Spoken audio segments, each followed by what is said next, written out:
Ladies and gentlemen, we are live!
Welcome everyone to Sports Network MMA Watchalong with Austin and Chef Dan. I am Austin, it's my coach Chef Dan. How you doing this Saturday night, Chef Dan?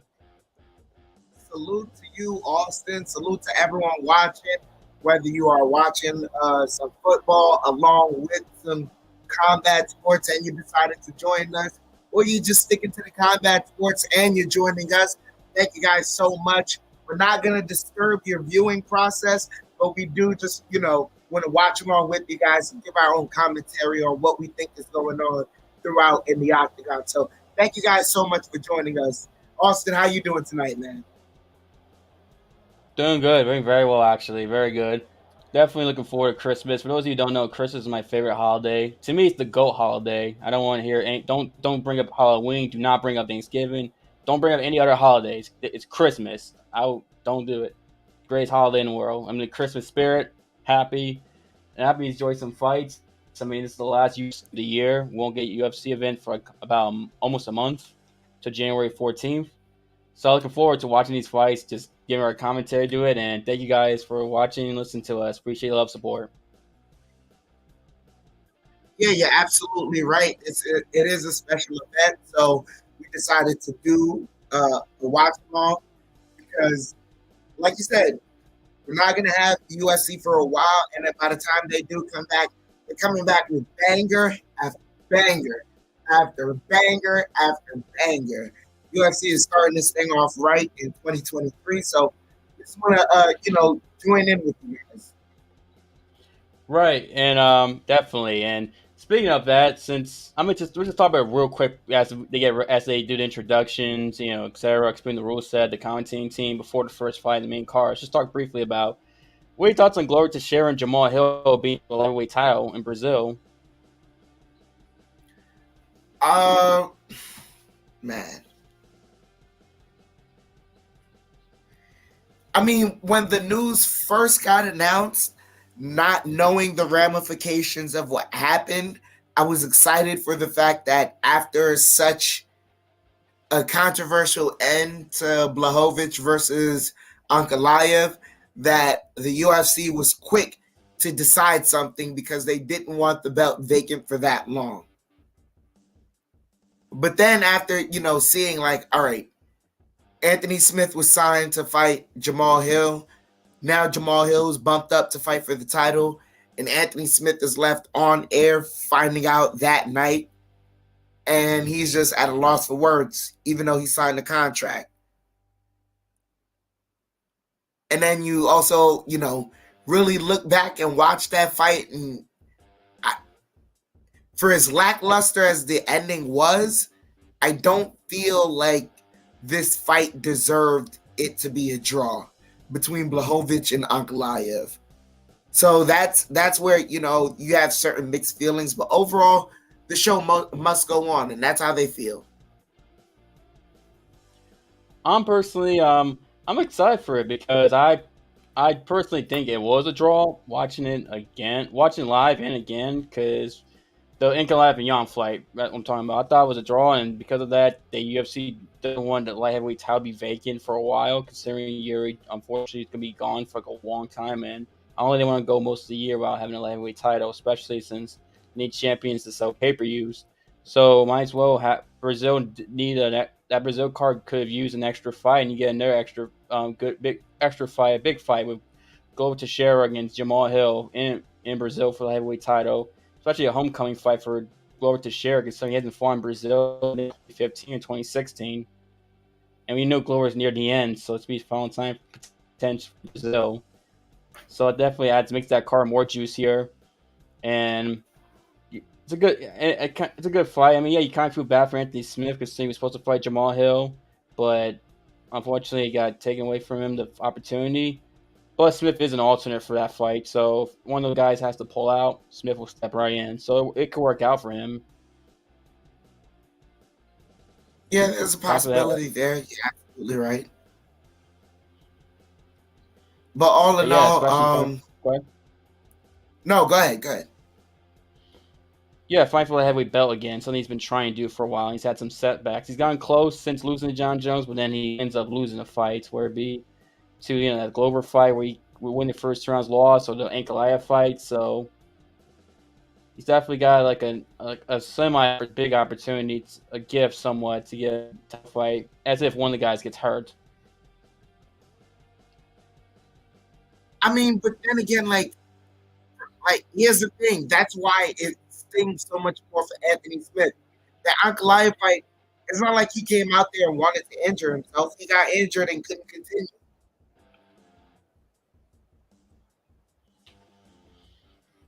Right, but can you hear me? I'm sorry. No, my bad. I was wondering if you can hear me at that. Some reason I thought that's true, but even before the injury, he wasn't exactly doing well with Ankalaev. Oh. Yeah, you good now. See me now?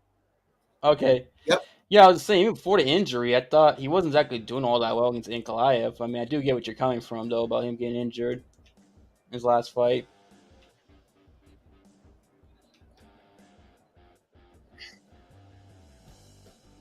I mean, I can see the point, but at the end of the day, things work out. So it is what it is.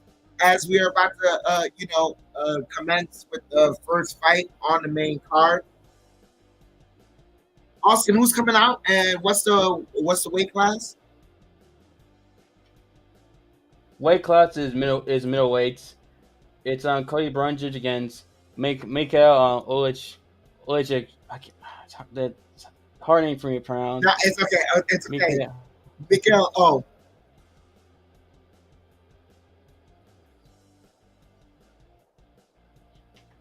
Oleksiejczuk. I have a hard time pronouncing his name.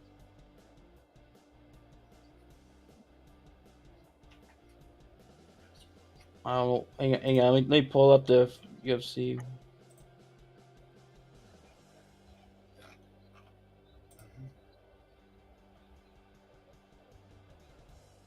Both come off their last victories or last fights were victories. I don't know why it says 200 pounds. This is a middleweight fight. I don't know what the deal is. Why it says 200 pounds? That's weird. Obviously, Michal has a 2-inch reach advantage over Cody Brundage. So interesting. And the favorite in this fight is actually Michal, going minus 280 favorite. So it's interesting to see if Michal can win the victory and make the odds makers correct or not. Fighting sports unpredictable. So favorite doesn't always win. We know that too many times watching the sport if we watch it long enough.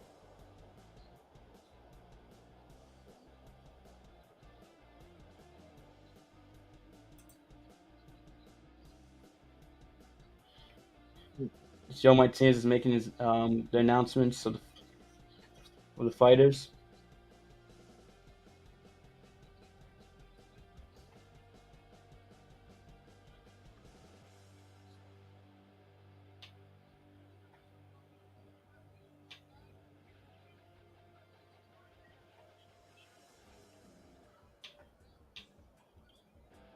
Also, Oleksiejczuk. Okay, well, let's say check.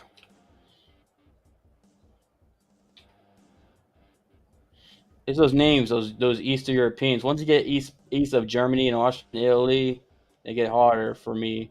And for a lot of people, Yeah, let's just be honest. a lot of those names have a lot of consonant letters mixed together with no vowels in between, and you're like, what? Yeah, it's true. Surprised the Scandinavian names aren't as hard as I thought they would be. I know for Bruce Buffer, you mentioned that the name guys, the short names are the hard names for him to pronounce than in the longer names, the consonants and the vowels. Yeah. Here we go, and they just touched gloves, and 4 minutes 56 seconds in the first round, left in the first round. So far, okay. Oh, Brundage does a kick, going for a takedown, and he gets it. He gets it. I mean, so far, I mean, Miguel's doing a good job, trying to get up, but trying avoiding taking any damage. But Brundage is looking for a choke, but I don't think he doesn't have it at all. I mean, let's see what Brundage does with his position. I mean, looks like he's trying to go for a submission, or will transition to try to get back control, but couldn't get it.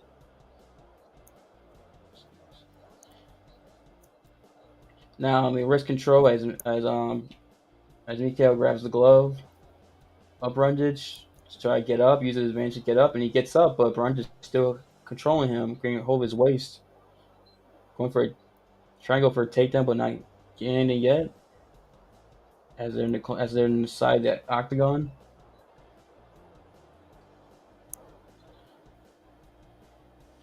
And no, French grab. Oh no, the ref notices.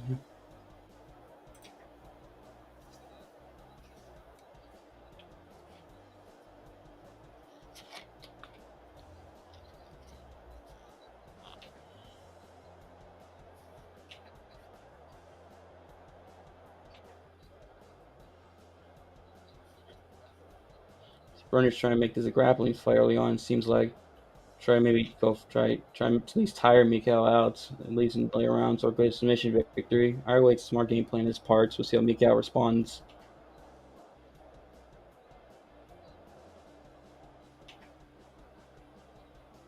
Another fence grab. Jeez, it's the second one.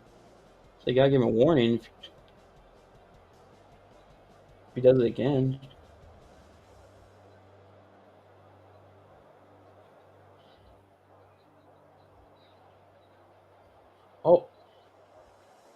Oh, looks like Brundage is now on bottom. As Michal gets on top position, Michal try to go for ground and pound. We'll see what he does here.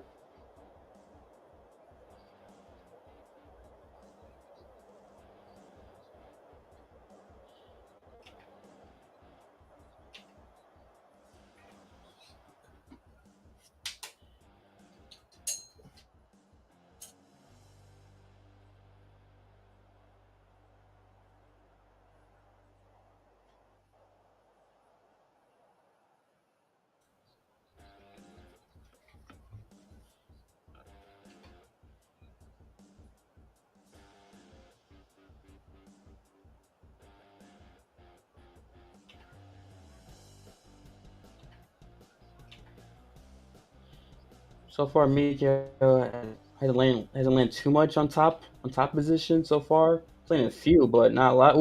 Lands a left there. Oh, he's starting to throw hammer fist. Oh, looks like he out. Wait, that's it? Yeah, that was highly impressive. Went through a lot of Dang. adversity, but he was able to finish it off, man. Ended up on top and just took advantage. I hope that's the trend for most of this card. Like when fighters have a certain advantage, you take advantage of it and do a lot of damage. Yeah, definitely. Good job for him getting it. I mean, he went through adversity, taken down, almost got submission put on him, but in reverse position, and then just landed some good ground and pound. I mean, it wasn't a lot he landed, but it was enough. I mean, shows power of his fist.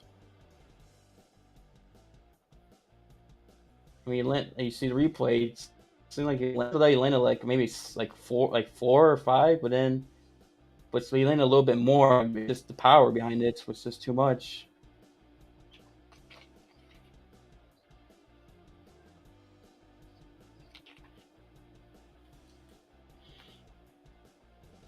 that's how you start our main card right there. Getting a comeback. Well, not comeback, but facing adversity, overcoming it, and getting a finish. That's how you start a main card. Good job, Michal. How you say the last name? I'm sorry, I'm butchering it. Oleksiejczuk. Oleksiejczuk. Good job.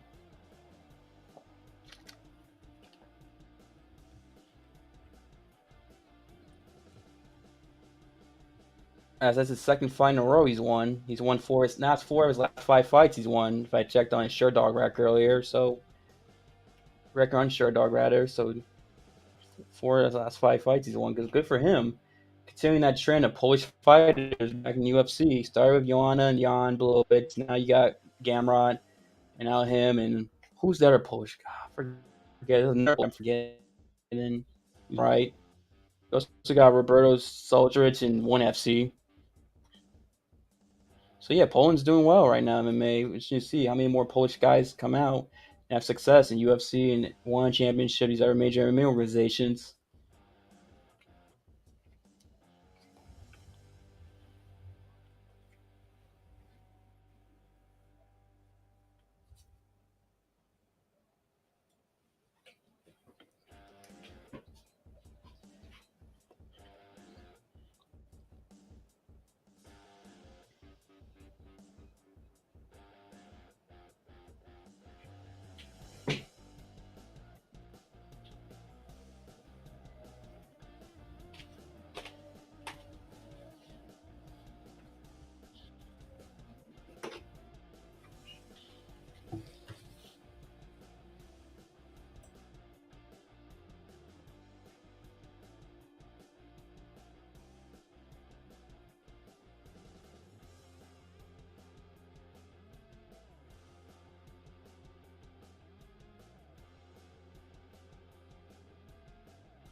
Agent see what happens in the rest of the card. See if he gets a potential bonus, considering he got a first round finish. I mean, I don't know. I'm not saying he will, but a chance. Go ahead. I mean, the preliminaries are pretty tame so far. There were some finishes, but overall, there weren't a lot of fireworks on the card. I mean, certain guys had a chance to finish and really be put on a highlight, and those guys didn't. So you're kind of hoping that certain people on this main card, surprise us. And we kind of just bank a lot on this main event to be stand up. Right, and even you mentioned even Saeed, who I'm thinking of Saeed Nurmagomedov early on, who got a guillotine choke. I mean, to be honest with you, he kind of pulled a rabbit out of his hat because he really was getting dominated prior to that guillotine. He was fortunate enough to get that on because before that he was losing the fights. So I mean, I'm not sure if they're going to give him a performance bonus despite getting the finish because of how badly he was getting dominated to that guillotine he put on.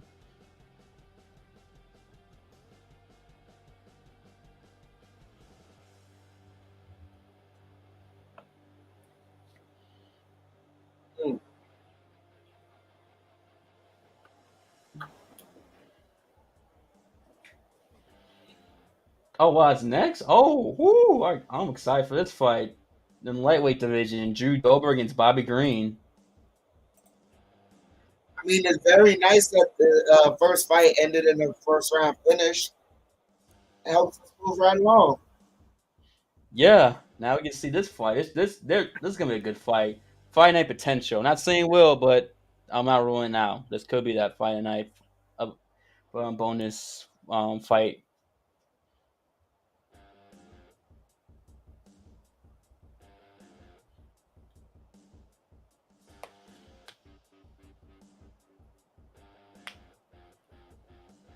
I know this guy cleared the.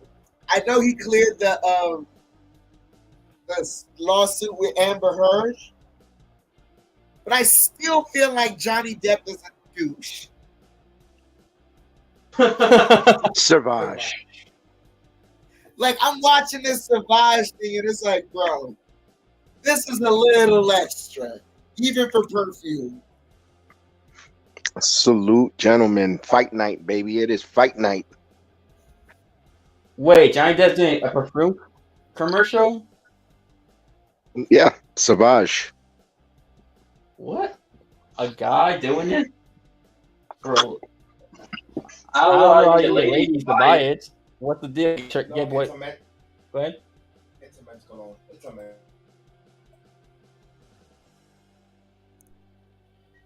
Oh, okay. Nah, I'm hearing an echo. I have to mute. You hear it still? Yeah, it's me. That's weird. That's weird, but hang on. But yeah, John. I mean, Johnny Net's always been oddball at times, but thankfully that lawsuit, he won against Amber Heard because that was just ridiculous. But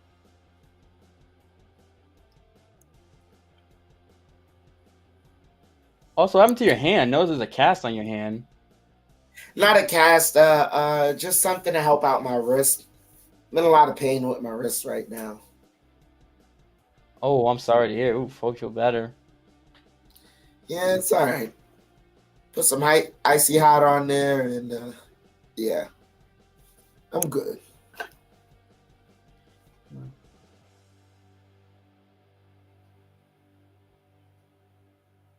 So this fight coming up next between Dober and Green, lightweight bout. Anyone here gets ranked top 10? But top 15, maybe. I don't know about top 10. Top 15, yeah, but top 10, no. Okay. I mean, if I'm the winner, I'm calling out Patty Pimblett. If I'm the winner. Remember, I said that Patty Pimblett and Jared Gordon fight was going to be a lot closer than people thought, and it was. Because I don't know who's teaching Patty what about his striking, but man, oh man, he just, it's terrible. Like, you can't be taking those shots and then think you have a great chin, and by the time you don't have a great chin, you want to back up and like right there, that shows damage. You're doing it to yourself a lot. I agree, and also the one comes is that between fights he balloons up and just he likes to eat, which I understand, but he just a lot of his time losing weight, and even in training camp trying to shut off that fat instead of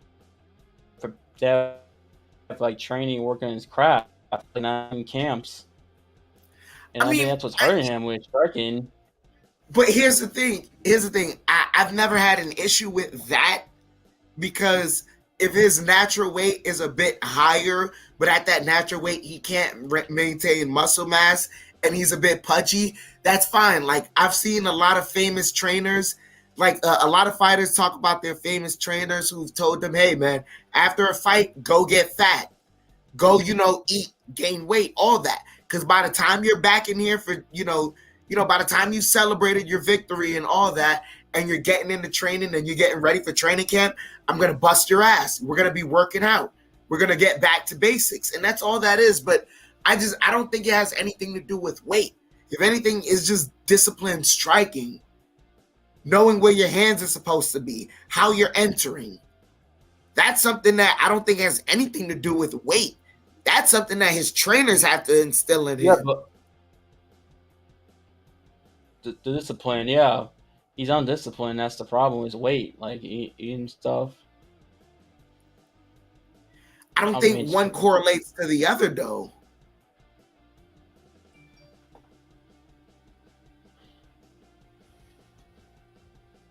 Like, I don't think just because you eat junk food you can't be good at your job.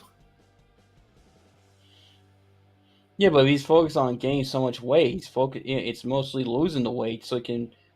By the time he starts training. But all right, so then let's say he stays consistent at the weight that you want him to be at.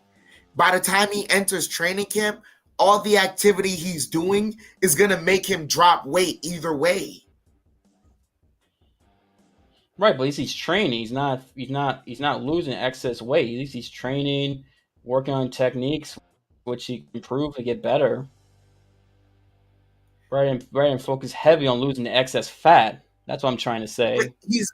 he's not. It's not like he's focusing that heavy on it, because when he comes in all the time in amazing shape. I haven't seen a fight where he's come in sloppy shape. He's always coming in amazing shape, so that's the least of his worries. Yeah, but it's gonna get harder as he's older if he keeps doing this. That's the thing. He's 27 now, but when he gets 30 like that, that's what's concerning. Is that it I works think the now. more concerning.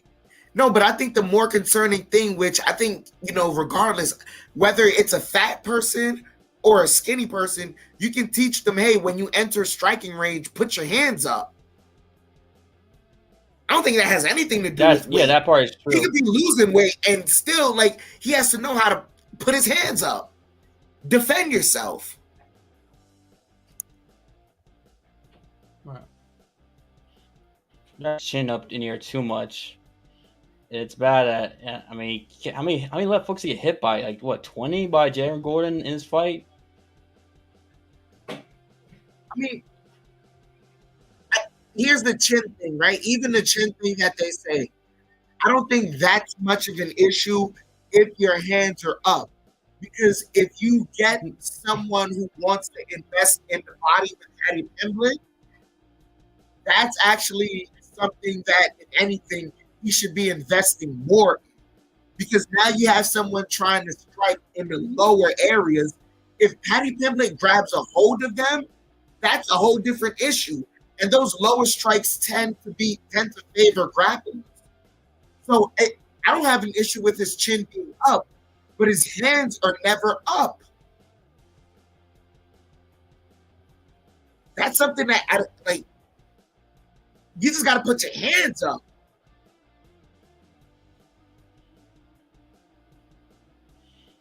Yeah, put your hands up at least if you're gonna do that. The whole chin up thing. At least do that. I totally agree. I mean, I don't like his shins against the top of the lightweights. That's just me. Unless he makes improvements. Unless I see improvements in his next fight. And really, the majority of the improvement we want to see is on the defensive end. If you're not getting clipped like that, then the judges aren't trying to favor the fight if it goes into a lengthy decision, because we know you're not that skilled of a striker. You're coming along, but you're really a grappler. And even when you're a grappler, even then, Jared Gordon took most of the control in the clinch situation. Right.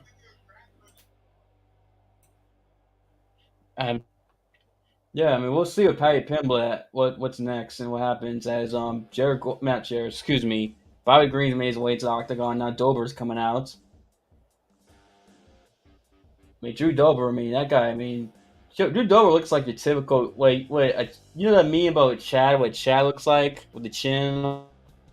Dober reminds me of chin, like your typical the Chad model.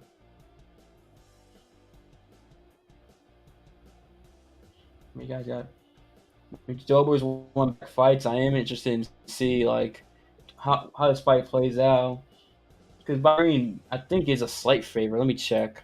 I'm checking their fight. Oh no, I'm wrong. It's actually Dober's the slight favorite, minus 150 favorite. Bobby Green's coming off that loss to Islam Makhachev. Granted, it was on short notice, but still it was a loss. Then Dober's won back-to-back fights. After losing 2 in a row himself, if I'm mistaken. I knew he lost to Islam. I think he lost to someone else after him before winning his last 2 fights.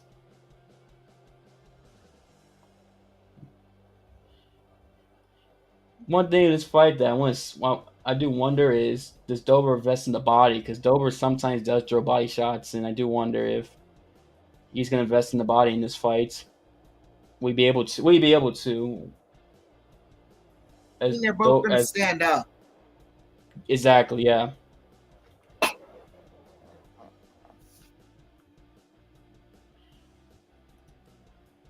Excited. It should be a good fight.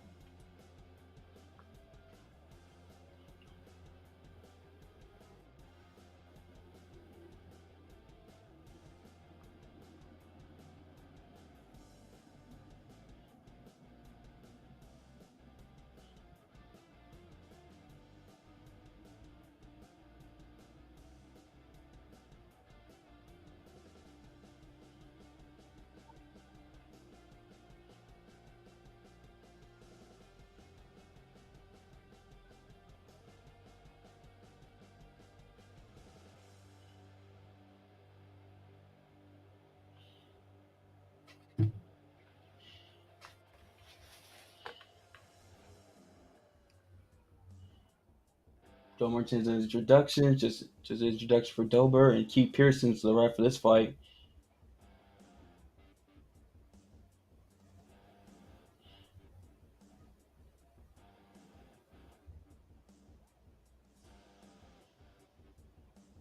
And they meet the center of the octagon. 4 minutes and 56 seconds left in the first round.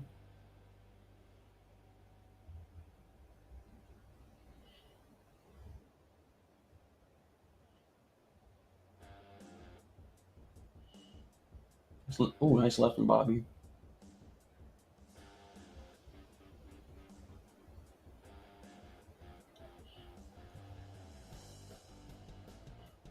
Nice take. Oh, no. Bobby reversed takedown position. Dober. Now he's on top.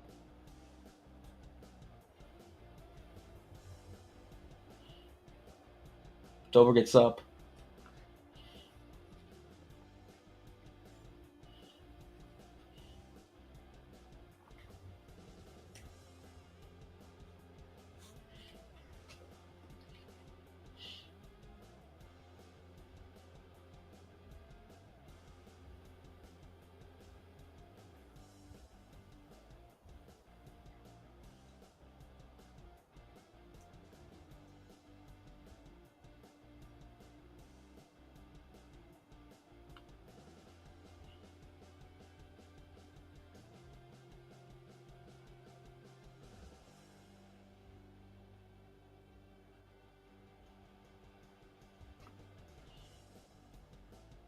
Bobby Green's been a little bit more active. I mean, Dober's a little bit less active. I mean, he's landing a few, but Bobby's landing more. See if I can change in this fight, in this round, rather. Excuse me. Ooh, well, I stunned Dober there, right from Bobby. Bobby talking shit like he always does in his fights.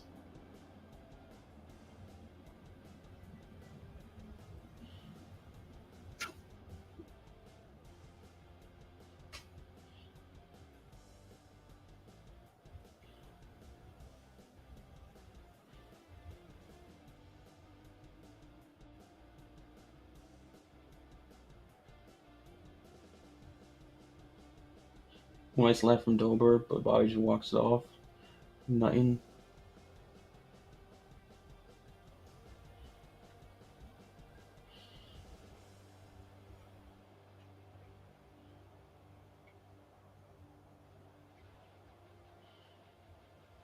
Dober just missed a spin wheel kick.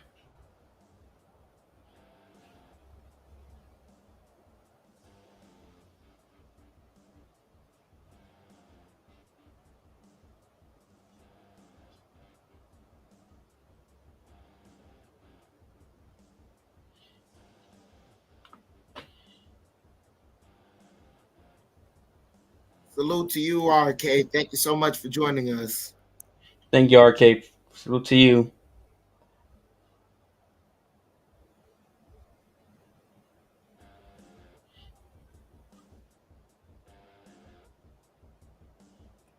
It looks like Dober's having a little bit more success in these last minute or so, but Bobby Green's still winning around. Bobby Green's still talking. Ooh, nice left from Dober. Connects, but Bobby Green just eats it though. Kind of rolled with those punches there.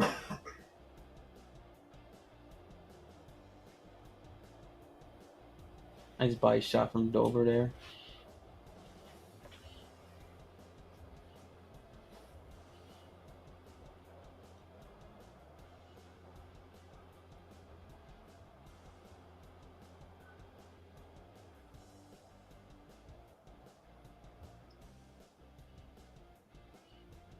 Nice count from Bobby.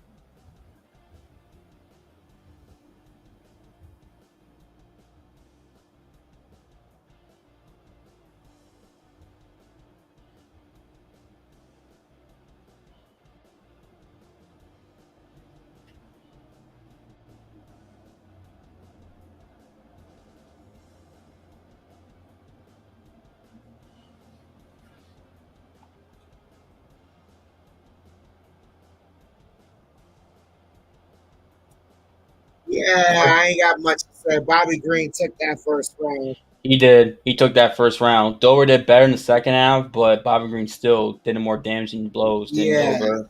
I mean, look, his face says it all. Bobby Green, 1 point he showed was like 55% of significant strikes that landed on Dober. Yeah, like it was disgustingly flashy. Yep. I like that term, disgustingly flashy. It's our first. I like that term. We'll see how Dober responds. Like I said, in the second half of that fight, he was actually doing all right. Doing a lot better, laying more shots. You know, did some nice leg kicks. I mean, but you even saw that moment where Dober's coach called out, "Oh, you saw how he switch on you?" And he's like, "You know what? I'll go right back to it." Went right back to it and gave him a 3-piece in it. I'm like, oh my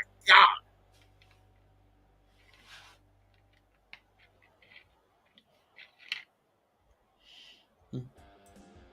Round 2 starts. We'll see what happens here.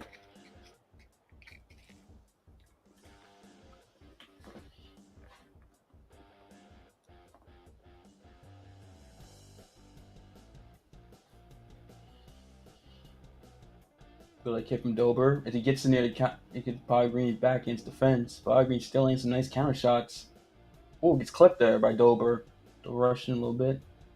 Bobby Green saying, "Hit me." I don't know if you want to do that. I mean, Dober has knocked a lot of dudes out.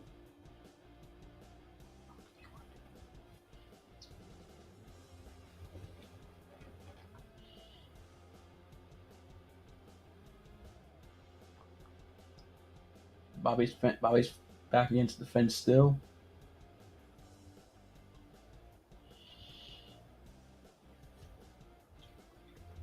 Accidental groin shot, but he'll keep fighting.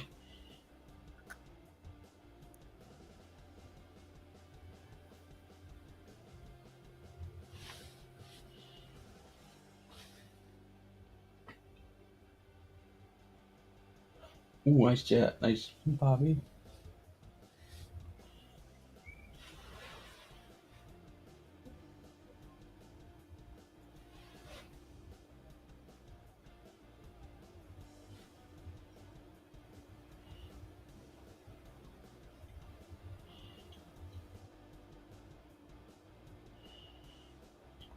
Dober initiates clinch. Let's see if Dober can do anything here. No, it just breaks off the clinch.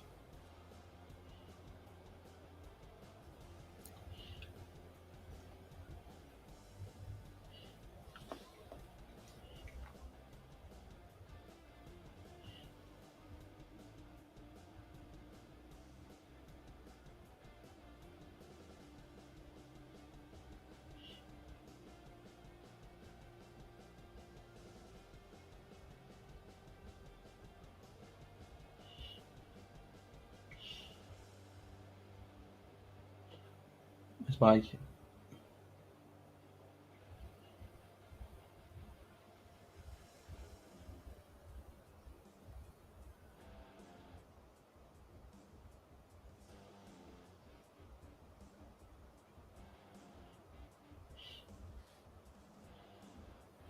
Ooh, nice counter from Bobby Green. As Dober pushes forward. Oh, he lands. Oh, he dropped it. He's out.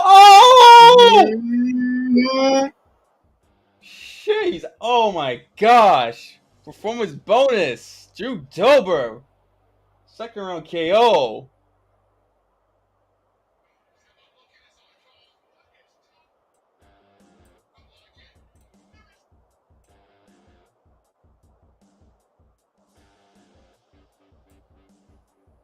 Woo.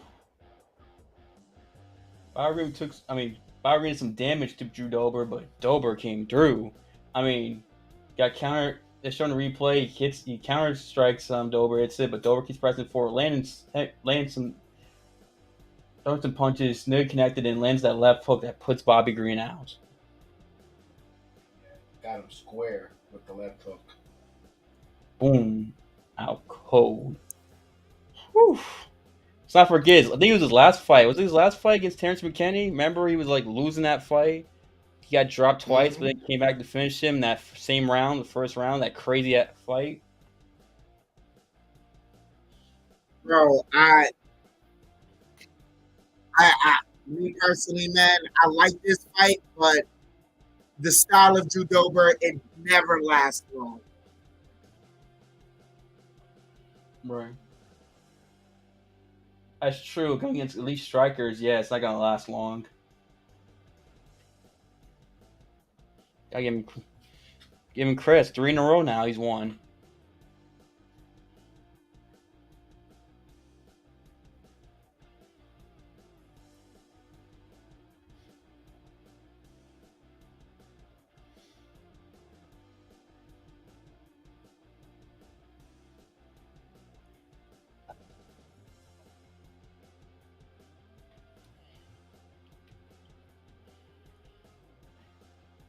Whew, what a knockout, man! That's crazy.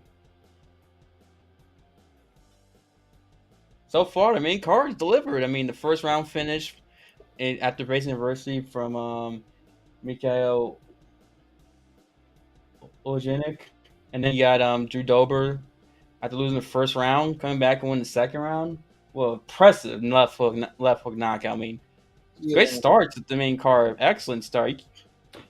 Hopefully, it continues. I hope so. you're absolutely right. Oh man, Bobby Green had it in the bag. He just didn't want to put his hands up. I mean, hey, Dober, you know you call. I know. You know you should call out next. You know it. I'm gonna wait for the post fight to hear if he does.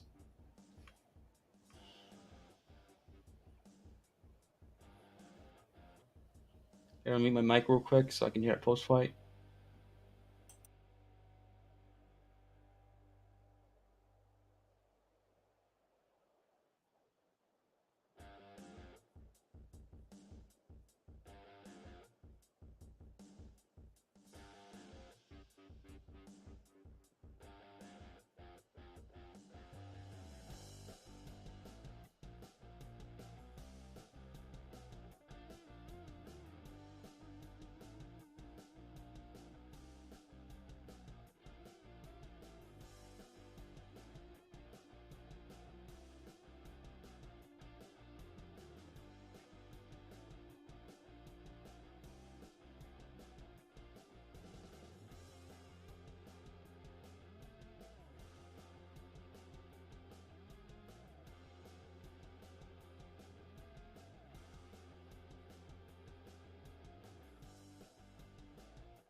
That's a good call out.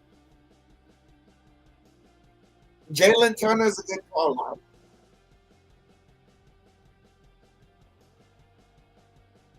That's a good call out. I agree. It's a very good call out on his part.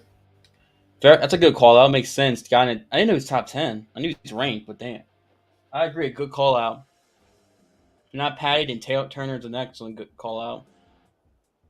I mean, I know Turner's a big dude, but for that division, but that power translates. I mean, I think, if he catches Turner clean, I mean, Turner probably gonna get knocked out. Also, he said because he's bigger, his body's more available too. But we'll see. if that fight does happen next year, Turner and It's going to be a very interesting fight if Turner says yes. as the UFC gives a preview of the UFC 283 pay-per-view main event, the Teixeira Jamal Hill fight. You know, am I on a wreck that feels like Glover Teixeira's career is a movie, like some movie? If you think, if you think about his whole career, think about this. This is a guy who was Chuck Liddell's training partner, who couldn't get fights in the United States for a long time, despite he was winning all these fights on his win streak. He couldn't get. Then he finally gets some fights in the United States, gets into the UFC. When he has a 20-fight win streak in his career, then fights John Jones for the heavyweight title back in 2014, loses decisively.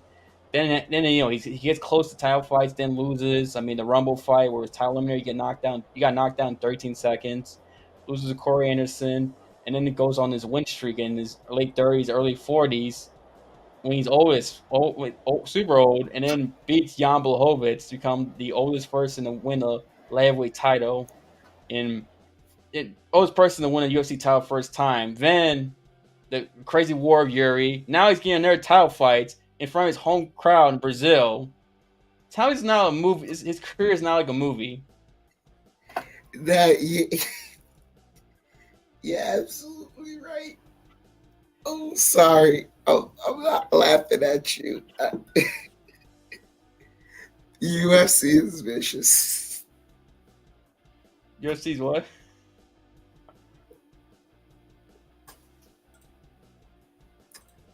Tell me that Jamal Hill. He found out he was fighting for the title. That Instagram video. Not that video. He knocked out.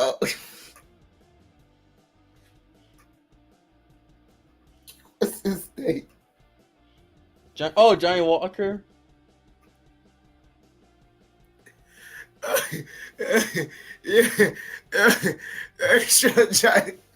Oh yeah, the way he fell. Woo! Like a cartoon character. The cartoon character. And I instantly remembered the fans when they edited that cartoon fall sound.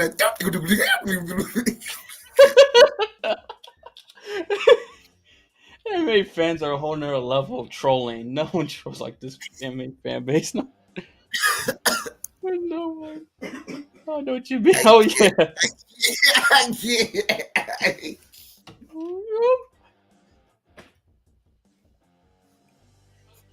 That's funny. That is funny when you think about it.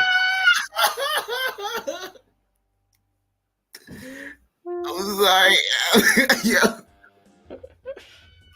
That's good. No, I understand. I need to get control. I can't. Yo. That is funny when you think about it. The sound effect. I was listening to you and I'm like, yeah. Like, before you even went into detail about what you were going to say, I'm like, bro, yeah, like, his career is a movie and they should most definitely make a movie out of that. Like, they should make more sports movies. Yeah, exactly. As soon as you was getting into detail, I just turned my head quick to look at what was going on, and I just see, boom, boom, fell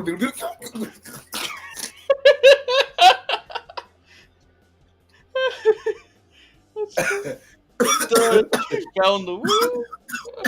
Oh shit, that's funny. Hey, I didn't move it. I can't breathe. I'm about to. Okay, so Dan again, takes a breather to recover from that. Well, yeah, Glover Teixeira's career is like a movie. Seriously, they gotta do a movie. If he actually wins the title in Brazil, they gotta do a movie on this guy's career. Do a movie, a TV series based on him, whatever. It's just crazy. Seriously, think of his career. How did not a movie like? The only thing even more movie like if you avenged that John Jones loss. That could have been the only thing more movie like. Yeah, as we transition from, we'll give a quick preview of the next matchup. Let me do this real quick. Alex Caceres against Julian Erosa in the featherweight division, as Alex Caceres is ranked number 15, I believe. Let me hang on. This wants to work. I know Julian Erosa is a minus 170 favorite. Alex Caceres come up a loss, and Julian Erosa has come up a victory in his last fight. So I mean, interesting to see if Erosa can keep his on his winning ways. 28 and 10, 19 and 13. Respectively for Erosa, and then 1913 for Caceres, aka Bruce Leroy, as that was his nickname. Then it goes back to when he was on The Ultimate Fighter. I forget how he got that nickname, Bruce Leroy.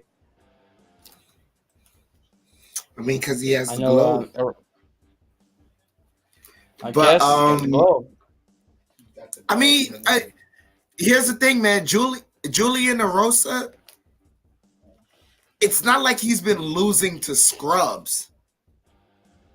The crazy part is Julian Erosa gets right there, and then he loses to a guy who ends up shooting straight up to contendership, or he loses to a guy that ends up catapulting someone else to contendership based on how good they are, and then that person just ends up sticking around in the ranking. Like, Julian Erosa is one of those guys.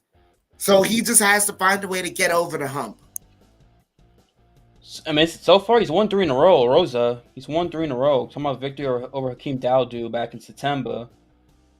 I mean, but I remember Dawodu before. What? But he's always found ways to get, a couple wins in a row, especially, fighting certain guys that are, lower ranked. But when he starts to step into that realm of guys that, when he wants to get into that realm of wanting to fight for contendership, and he finds a guy who is very well going to be a threat to be a contender, he ends up stumbling short. It's happened twice already recently. Yeah, you're right, because he's won 6 of his last 7 fights actually. The only loss was to Choi on Sen Wu back in June 2021. But 6-1 in his last 7 fights. He's got victory over Sean Woodson, Nate Landwehr, Charles Jourdain, submission victory, and like I said, his last victory was over Hakeem Dawodu. So we'll see. I mean, he's the favorite. I think he could be Alex Caceres. I know Alex Caceres is a very good, solid fighter. I mean, I know his record isn't the best, but he's not exactly a terrible fighter. Got Yeah, talent. absolutely right. This is definitely a way for Erosa to build his profile.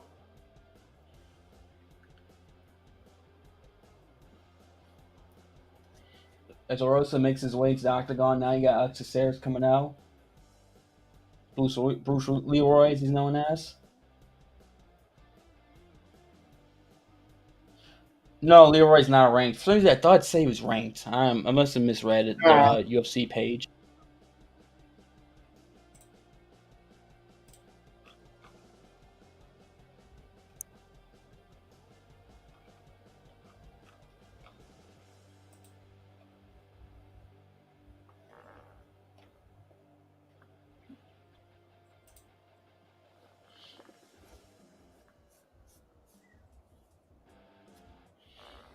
Let's find out what gym is Rosa train out of. Let me see.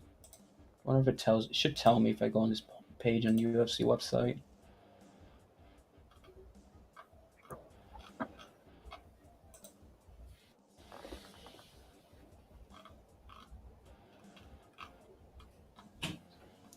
Extreme Couture. Okay, Extreme Couture. I knew he trained at a big gym. I just didn't know which gym it was. So today's home fight for him. Extreme Couture is in Vegas, Apex Vegas. So I always wonder how much of an advantage do Vegas fighters have, like those who train Extreme Couture and like I've heard the other gym that's in Vegas. And when they have to fight in Vegas, I always wonder how much a huge advantage that is for Vegas-based fighters to train there or live there.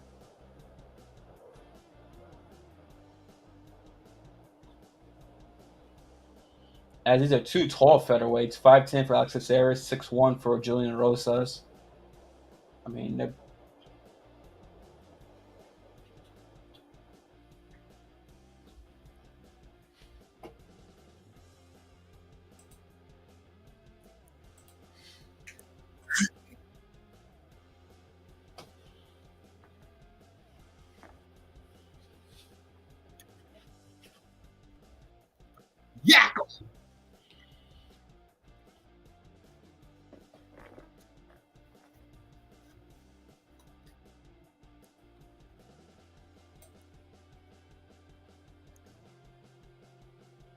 yak him up.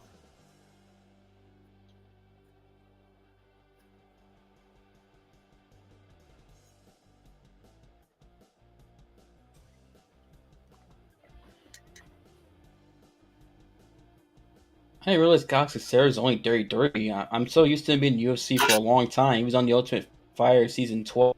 And I believe I was George St. Pierre coach in that season. I think it was against Koscheck or the 12 season Ultimate Fighter. That's the old, like back in 2011, 2010. Damn, that's crazy. He's still in the UFC. He's 33, like 34. Like, thought be a little bit older. Show how young he was when he was on that show back in the day. So what you saying? The glow may not be as bright?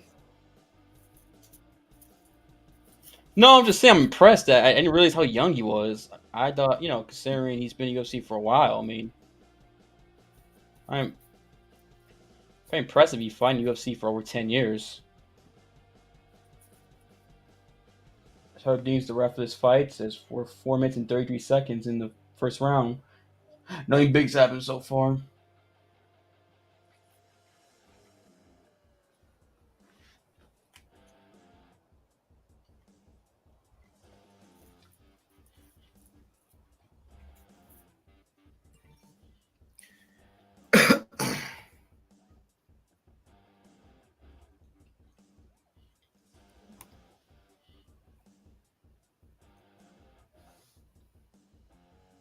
Rich stumble there.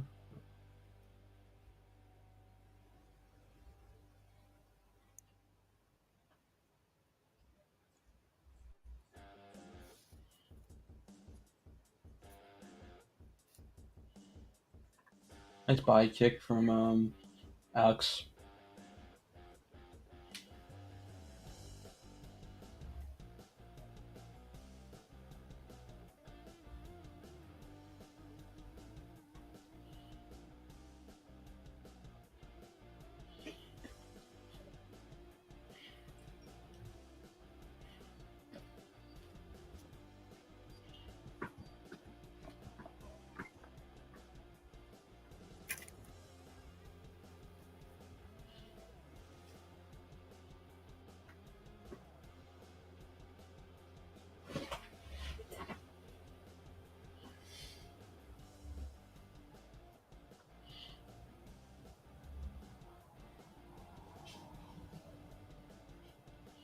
Good calf kick from Erosa there.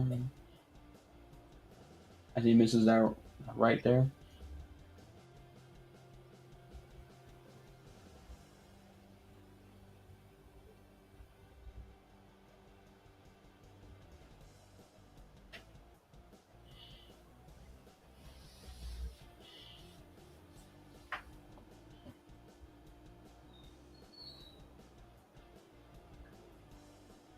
Nice body kick from Erosa.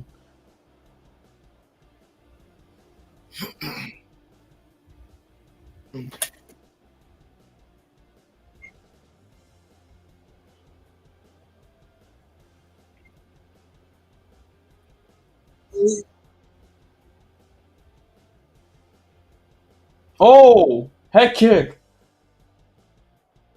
Oh, it's over. Oh, Caceres. What a knockout. Oh my gosh. I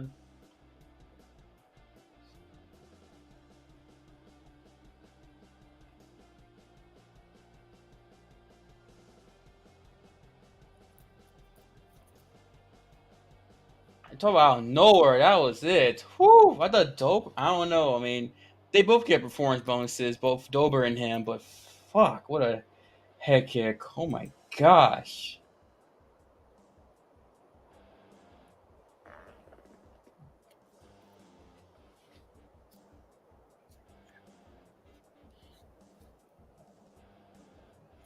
And that only happens because of his length. A short person can't do that. That is true. Oh, I'm seeing replay. Left foot to the chin. Oh. Just then the follow up shots. Rep didn't stop it. Fuck, what a knockout.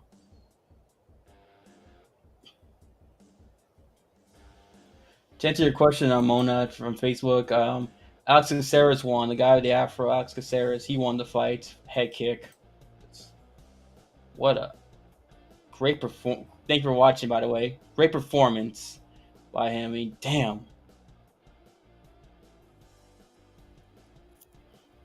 Great Bruce, performance. Bruce Lee stuff. That's it. My gosh. So you talking about the glow? The glow is back. Yeah, if you lost it, it's back. Yeah.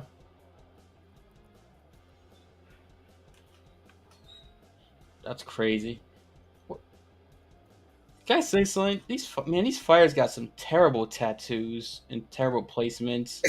Not just Caceres with that thing in his chest, but also Erosa. I saw that tattoo in his leg, that weird spiderweb smile thing.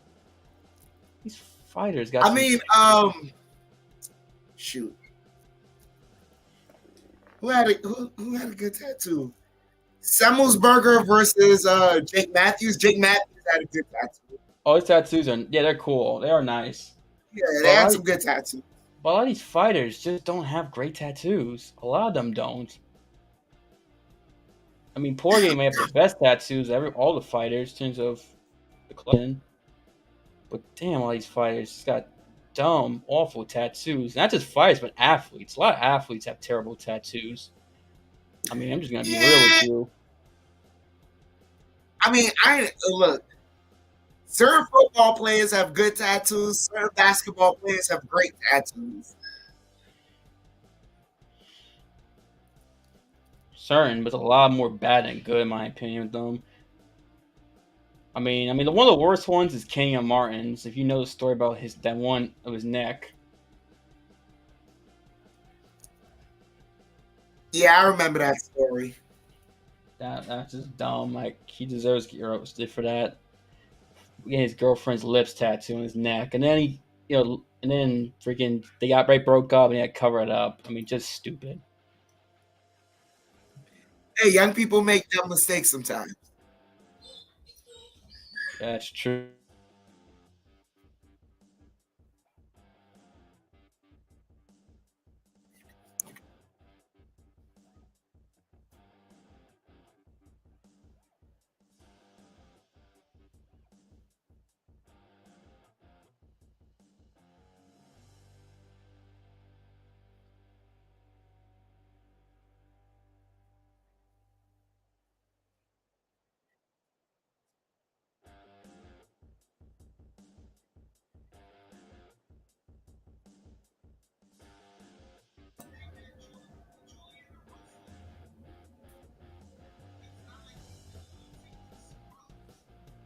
Great victory. I mean, yeah, it was wild. Mona it was great victory for him. Off of one leg, extended out off of the swing, gets the head kick. Very impressive. Gotta tip your hat to him. If I had, I would tip. But and then this man decided to speak like Bruce Lee.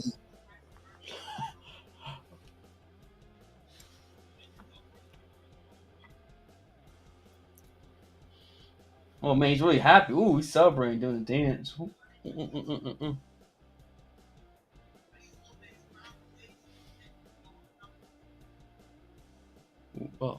Getting jiggy with it as he walks out the octagon. Yep. The next card is in the month, January 14th. Imanov versus Gastelum is the main event. Great co-main event. Jeff Neal and Shakat Rachmaninoff. You got Dan Ige on that card too. I mean, Damon Jackson is surging. Good, top three fights for that next card in January 14th with the Imanov and Gastelum card.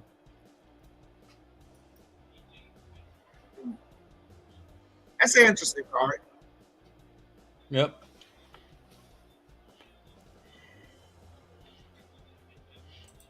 Next fight, as they're showing a preview in the UFC, is in the flyweight division between Alessandro Costa against Amir Albazi, excuse me. As Albazi is 15-1, coming off a victory. He's from Iraq, so you don't see too many fighters from Iraq, so kind of unique, huh? Good for Iraq. Hopefully, Not many, like I said, you don't see too many fighters from Iraq that I can recall. Then Costa is making his UFC debut. He's 11-2 from Brazil. Albazi has a 1-inch reach advantage. Let me just show it right here in the screen. Do they say what style Albazi usually works with? Have you seen it before? And the name's familiar, but I don't recall his. I don't recall. Hang on, let me.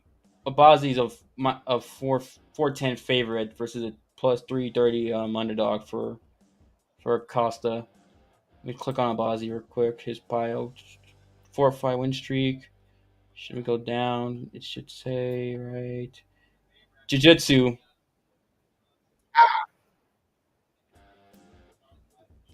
Fights out Extreme Couture. Never won Extreme Couture, guys. It's probably like 3 of them. It's those, it was Rosa, Bazi, and then Strickland. He has grappling, but he works on his striking. Yeah. 2 of his last 3 victories are by submission.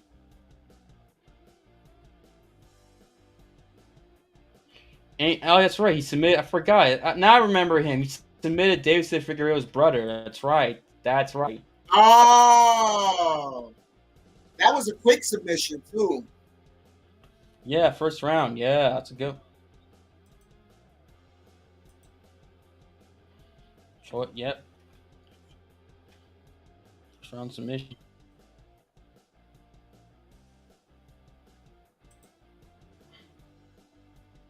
Both guys made weight, 125.5. I don't think anyone missed weight in the main card, I can recall. No one missed weight in the main card. That's good.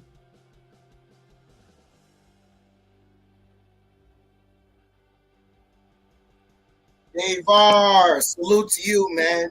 Thank you so much for joining us. You said you were glad Green got knocked out. Why, man? Tell us why. Let us know. Why? I might have it there right, but I want to hear from him.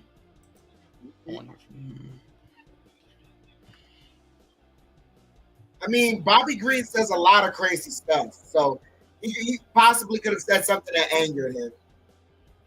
True. I mean, he does. But him and Strickland. Strickland's mostly, in my opinion, based. But yeah, I mean, Strickland be saying some wild stuff too. Dude, Bobby Green said something about how Islam might have been, not Islam Makhachev, or Islam or Hamzat, one of them. He said one of them might have been fed steroids from like young age. It's like, bro, what? I think he said that. Yeah, I think he said one of them or some of the Russian fighters, and I forget which gym were all on steroids. Something crazy like that. Like, are you saying they're breeding super fighters? Like, what? Like Drago and Rocky 4. Remember how they were giving PEDs, steroids, and a training montage? Crazy. Kind of like that.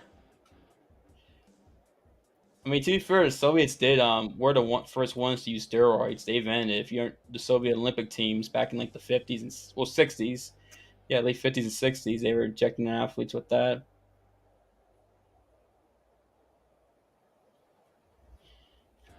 I'm not saying they're doing it now. I'm not saying that. I don't think they're doing it now. They're yeah, like here's the thing, right?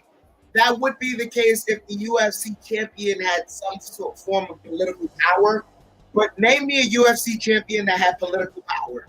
I want you to name me one that while he was active, exercised his political power as a UFC champion. I don't want to hear BJ Penn as he was it BJ Penn that ran for mayor? Penn went for governorship. He went for governorship, but that was after he retired. Exactly. Ortiz won the city council for Huntington Beach, but that was after he left the UFC. I'm still waiting. No one yet. I mean, no one's Pacquiao, where Pacquiao was a senator for Philippines while boxing still in the second half of his career. Exactly. So it's like It wouldn't make any sense. This is Bobby Green being Bobby Green. Oh yeah, for Costa, I'm checking his resume. He's won. He's actually coming to this fight winner of 7 in a row.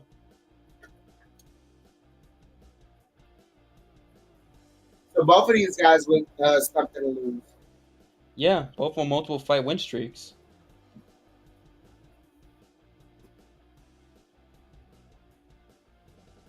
Three of his last 4 fights are by TKO. Costa, his victories are last three of his last 4 by TKO or KO. 2 ground and pound, a decision victory, and a knockout in the first round. His last fight back in October.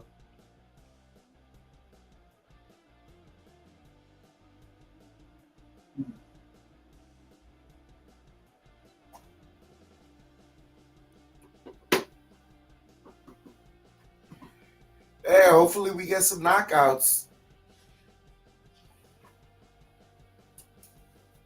It's like earlier in his career, he won a lot by submissions, but recently he's become more by finishing guys with his hands and etc. punches and TKO. So Looks like both of these guys want to test their hands. But then again, Albazi got his last victory via submission, right?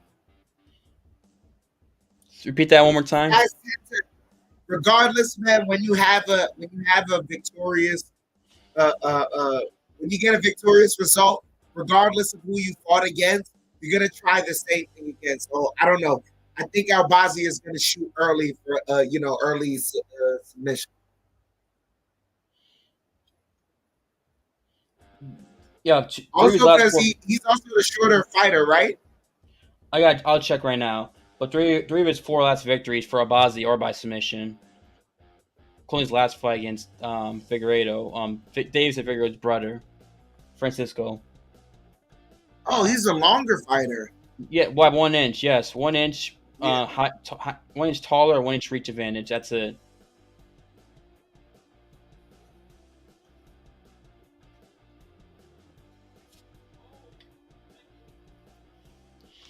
Can't wait. Yeah, man. So we'll see what's next. We'll see how this fight plays out, right? Excuse me.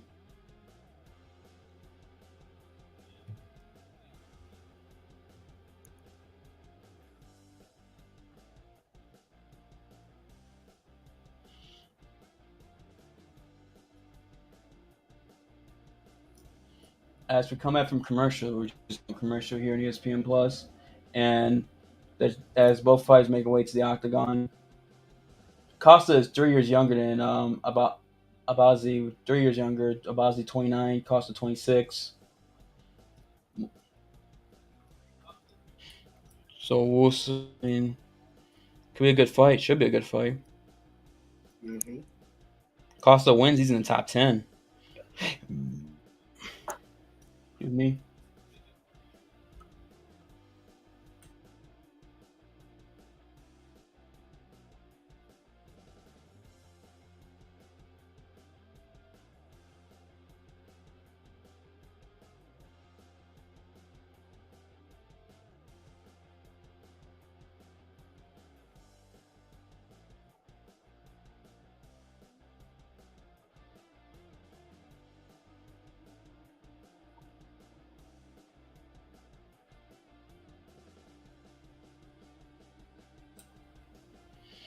I guess Costa is not related to Paulo, huh?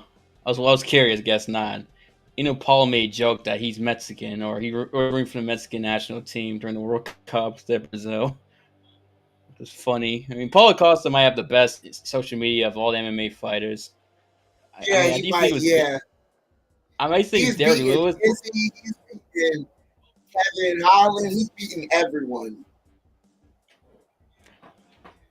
Costa's the troll. I love Paulo Costa. As we get fight starts, 4 minutes 50. He has so much fun with his broken English. He does.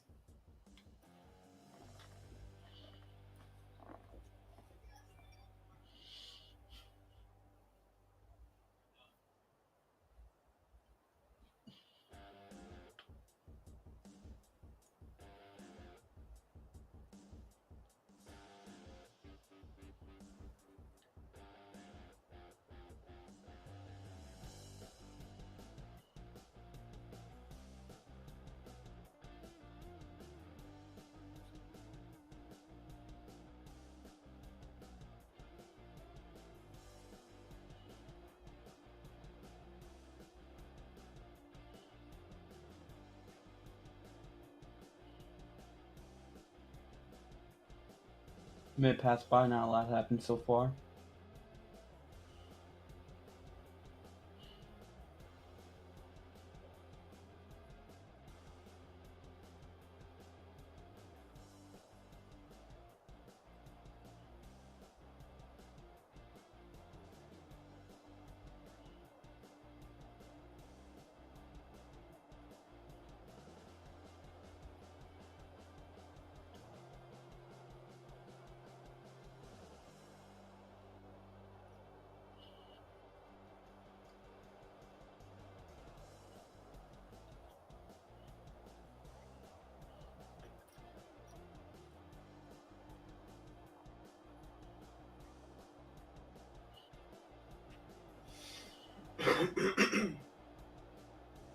Albazi a little bit more work so far.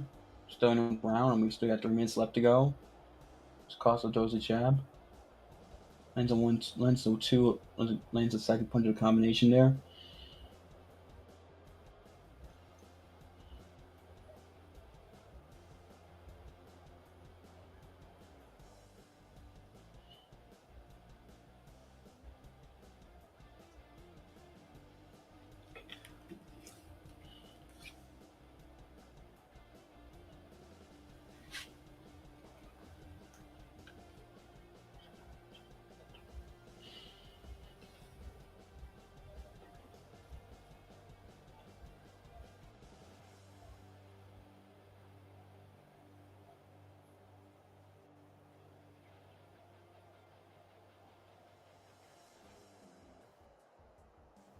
Costa up. Ooh, gets out of that position.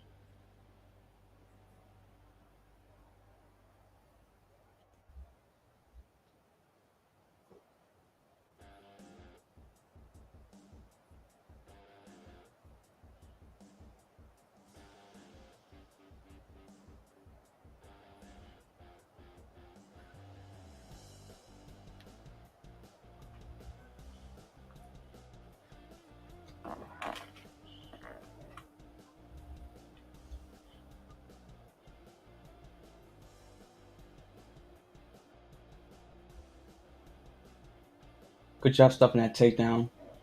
Some good takedown defense Costa has so far.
Close round. I mean, I'm leaning towards Costa because I think he landed more. Because he was more did more active. damage. Yeah, that's why I'm gonna go Costa round 1.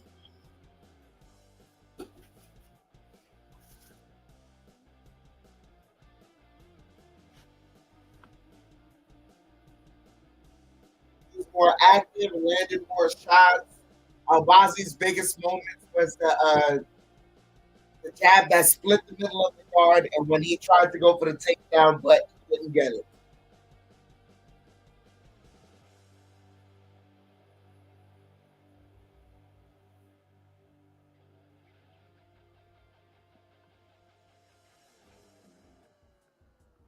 Right, yeah.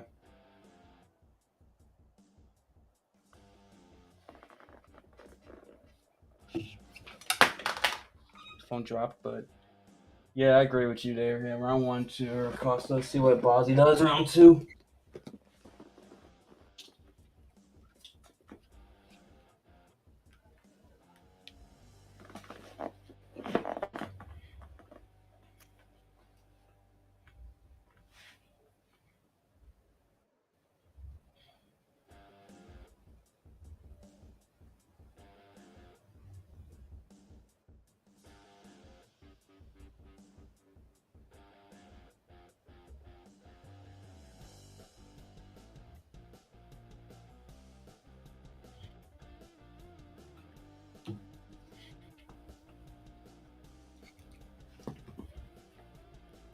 Oh, drop Costa.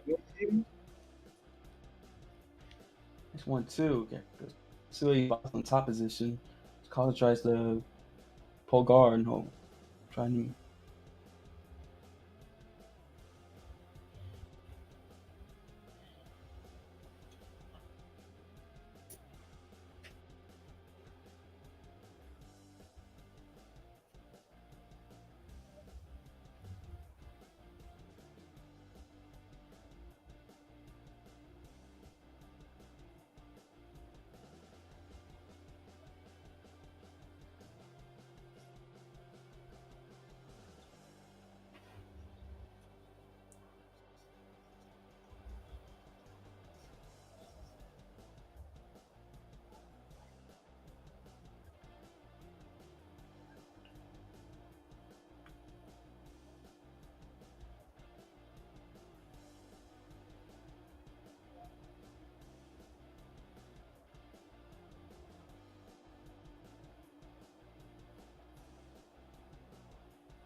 Where's elbow fair from Bozzy?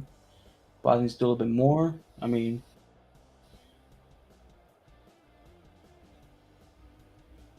Costa's defend himself, trying to make it tough for Bozzy to land strikes.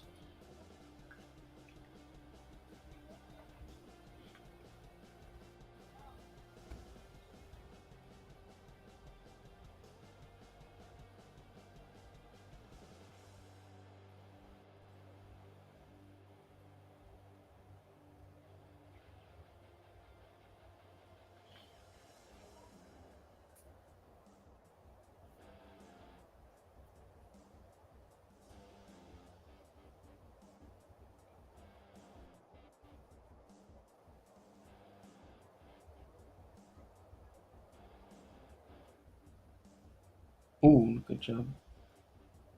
It's a good job Costa throwing shots from his back, but Albazi landing some punches to the gut to the side.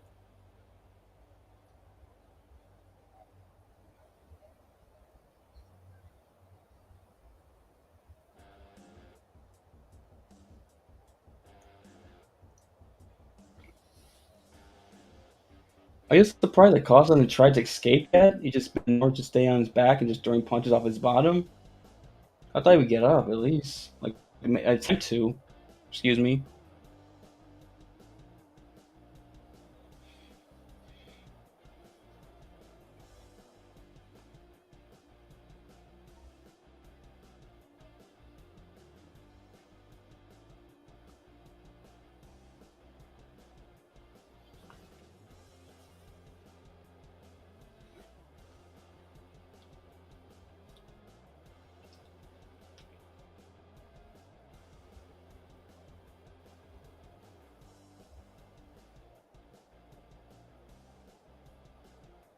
Scramble here, but Bozzy still stays on top of him.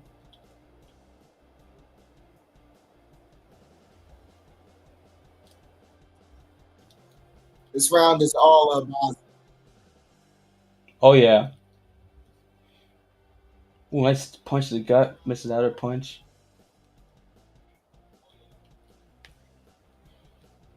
Costa fighting back, throwing elbows on his back. Or punches rather, him or fist.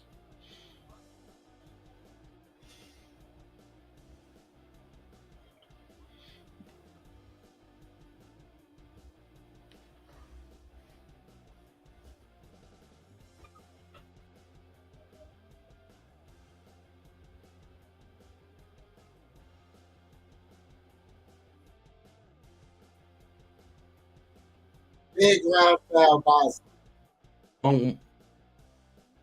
Oh yeah, giant 1-1 going to round 3. Maintain control, yeah. And the first round was kind of tough to. The first round we said Costa won, right?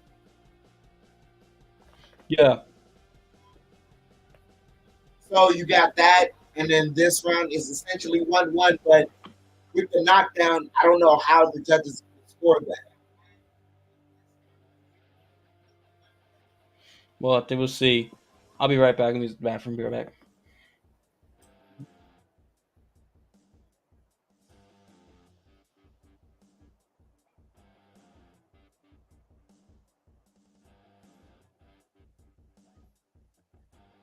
If you playing the same commercial, man, can't wait for it. NBA Christmas Day, Knicks versus Sixers. What's Big up, game. folks? I'm on. Happy fight night there. Pretty good fights here. Some interesting finishes, early knockouts here. Up and down the card. It's a pretty Yeah. entertaining card as they start the next round here in the octagon. Like Chef Dan was saying, don't forget Christmas Day, the Dicks take on those 76ers. We'll be on the air doing, of course, tomorrow night. That is in Indiana, trying to go streaking, baby. Can't look past Indiana. No, can't look past them. Like the Rangers right now have got a 3-1 lead with the Philadelphia Flyers. Can't look past them either. No, either. We got some good striking between these two fighters, Costa and Albazi.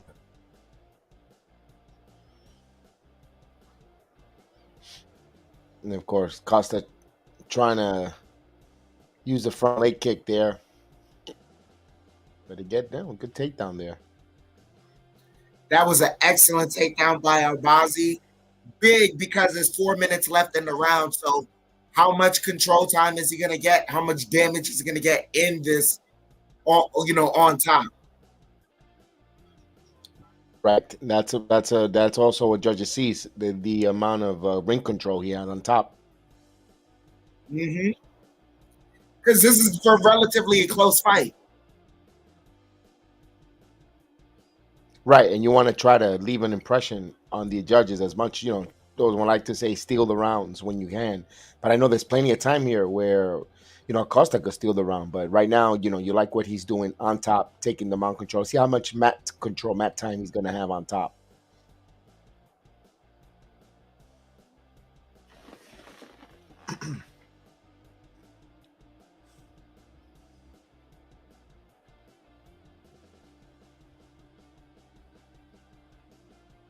So these two featherweights here. Oh, my God, what a knockdown. That's it. It's over. Another. Wow, what an arm. What a punch there. Oof. Is he the Iraqi fighter that Austin was mentioning? Oh, man. What a knockout. Jack Leach is coming out. Leach is coming out. What an uppercut. A devastating uppercut. Landed, and then, of course, he finished him on the ground. Good job there. Wow.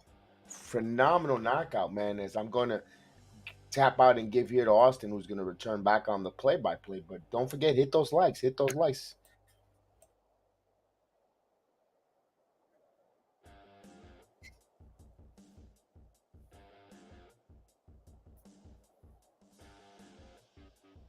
I just saw the replay.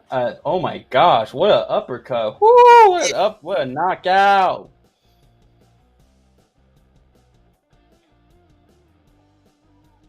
I don't know why I yell like that, but yeah. Now that's a bonus. That's a bonus. That's a bonus-worthy fight right there. Yeah, or at least a performance. I mean, Albazi, but damn. I mean, I was crazy, dude. Uppercut, jeez. I mean, of course, when I was in the bathroom coming back, I missed it. Of course, but it is what it is. At least I saw the replay.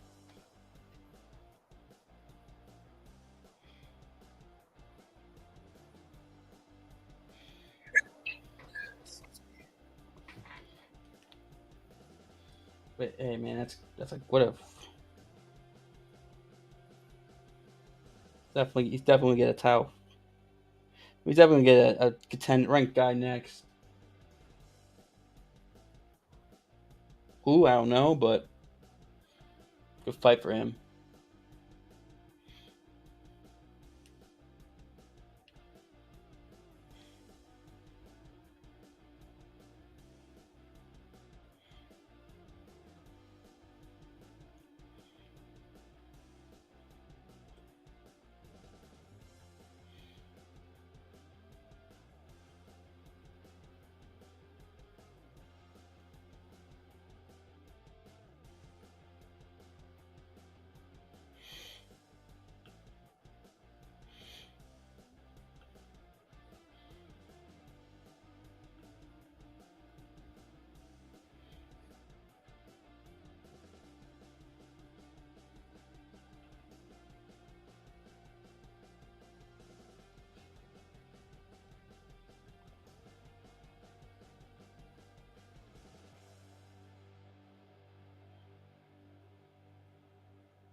Oof. Gentlemen, just to give you a quick update, 3-2 Rangers. What happened? 3-2 Rangers in the end of the second.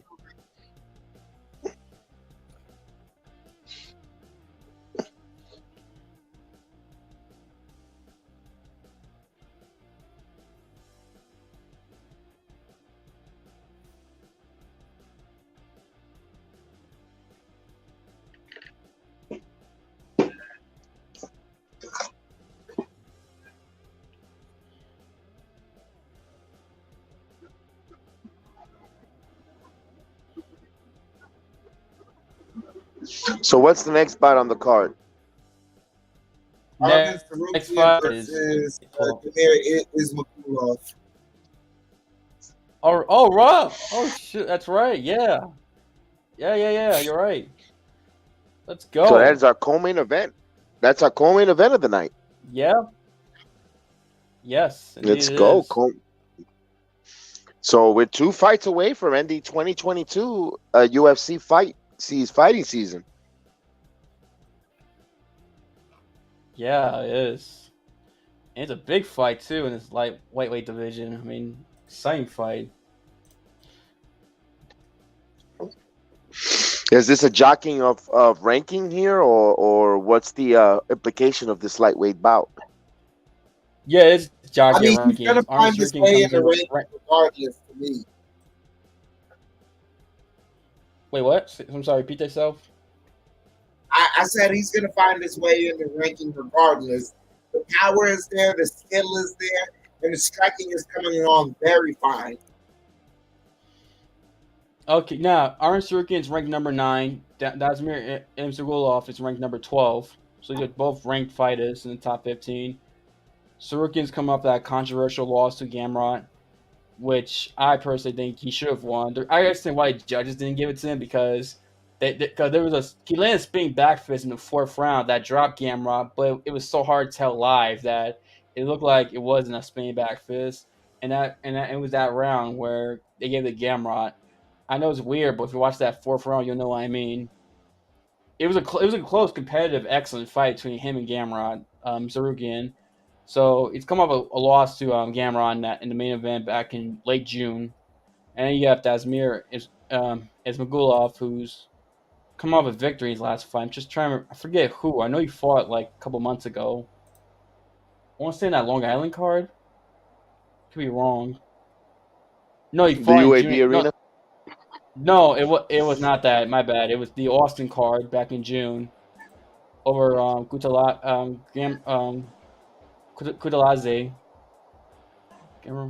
Back in that's right. It was back in June. I remember that it was a close fight.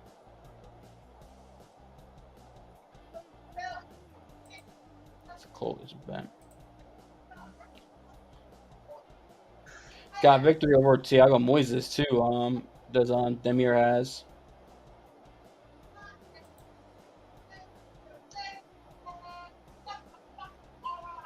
Gotcha.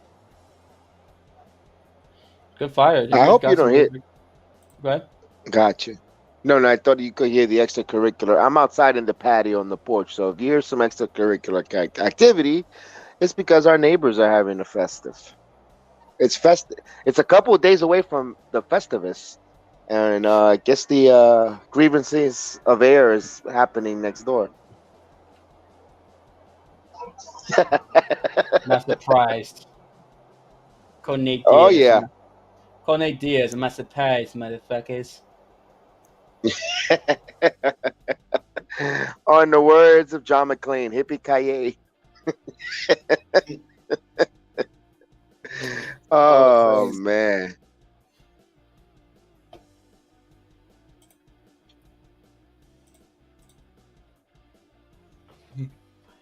As the UFC is running promotion for the Australia card, the Volkanovski Islam card. And that's going to be of course, a co-main event. We got here. That's going to be another one that I'm looking forward to coming up. Yeah, in February, in like early February. I think February 11th. That's good. And that's going to be with the Chine Train. That's going to be an early card, if I'm not mistaken. It's going to be what? That should be an early card, no? By the time change from Australia into the United States? No, it's 10 p.m. It's 10 p.m. It's 10 p.m. Eastern. It's not. You would think they would change it for Australia, but no, it's gonna be the pay-per-view starts like 10 a.m. in Australia. Right, got you. Right, because they're almost at that time of the year. They're 12 to 13 hour difference. Yes, we should know because we have a lot of folks in the Knicks and the Yankees that are from Philippines and Australia that we know the time difference. We're aware of that. Right.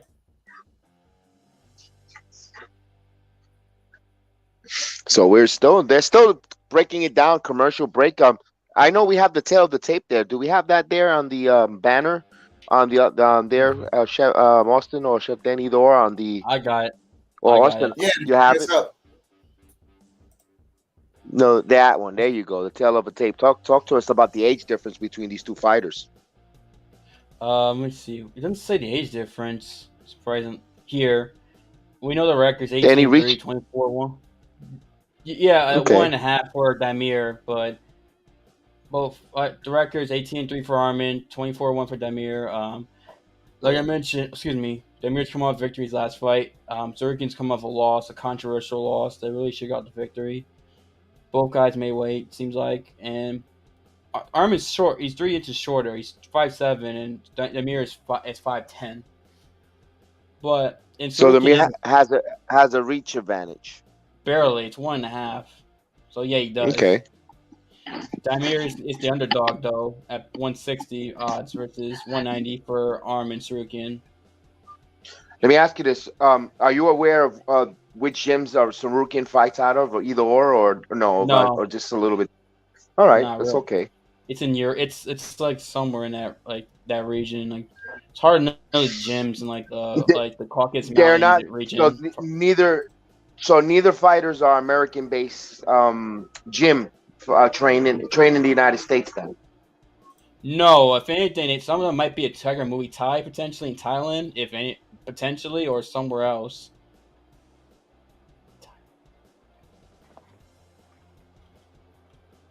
It doesn't. Not to your knowledge, okay. Well, who is the betting favorite? Who's Vegas liking tonight? Between these two fighters. Like I said, Tsarukyan minus 190. Okay, I didn't capture that. My apologies. You're good. No, you're good. You're good. I mean, can you guys see it? Like the odds for that fight? I'm seeing it. Yes. Trying to help people make a little money. Probably good luck on those that have those parlays, those fight parlays for tonight. Right. I don't know why it says Tsarukyan weighs 173 when he fights at 155 and he made weight. It's not like he missed weight. He made weight. Yeah, it was mentioned. I heard you mention that earlier in the broadcast, which was pretty cool. All the fighters made weight, at least for the final card of the year and the final weigh-in. It's very thankful that everyone did make weight. No one's going to lose money purse-wise. Dayton White's going to have a tough time to try to find a bonus of the night there because a lot of these fighters went out of their way to knock them out. As Dangerous is in the building. Russell in the building. Dangerous. Look at that, Chef Dan. Yep, salute to Russ. Salute to Russ. And yeah, there is. It's the final one of the year. Final UFC of the year, Russell. It's on ESPN Plus. I don't know about you. On my side, I got what is his name? I'm like you. I'm terrible butchering names. Making his way. Damir Ismagulov. Uzlov is on his way to the octagon, baby, for the final time in 2022, baby. Yeah, co-main event. Yeah, Damir's coming in. I'm sorry. I know Tsarukyan's like 26, 27. I know he's young. Damir, I think, is older. He looks older, too. I think he is, actually. Yeah, this main card's been good. You missed 3 good fights, Russell. It's a lot of finishes. Yes. Definitely check it out when you get the chance because they're both good. Oh, no, not both. All 3 of them are good. Excuse me.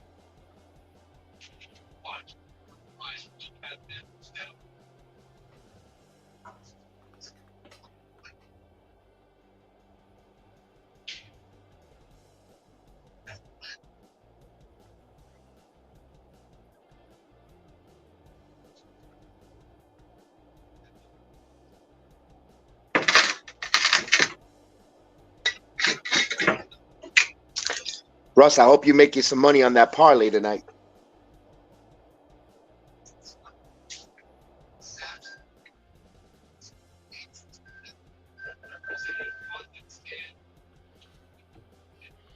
Yeah, I mean, Tsarukyan should be coming out soon, and they're both from like the former Soviet republics. Damir from Kyrgyzstan, and I know Tsarukyan's from Georgia. But he's of Armenian descent, so that region, Caucasus Mountain region, where a lot of fighters come from, seems like now.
They should tell us soon the age difference. I forgot. Look, Damir 31, 26-year-old is Arman's 26, and Damir's 31. Damir looks a little older, but 31.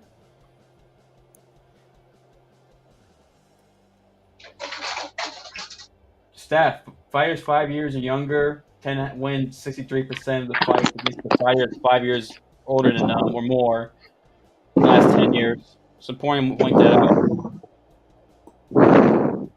It's a Yo, win. Jedi, we can hear you breathing, brother. I can hear you breathing. It's a win.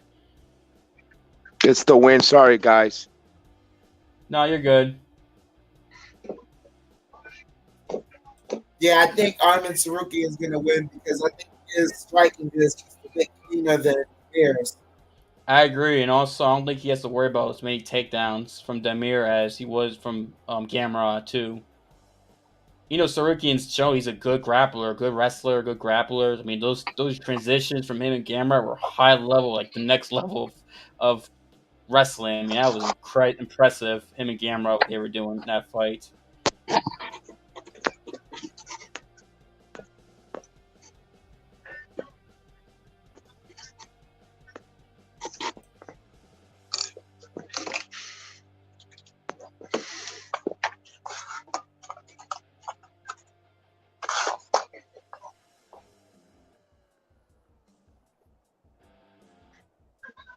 Let's go, guys. Let's do this.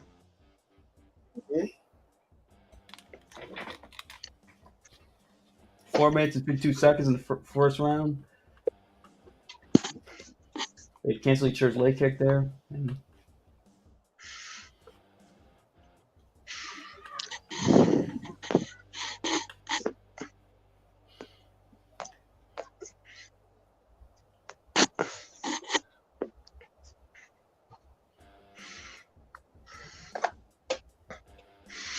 So both of these fighters are relatively young in their prime, 26, 31 years old. Not bad. Yeah, ooh, nice leg kick from Tsarukyan. Yeah, you're right.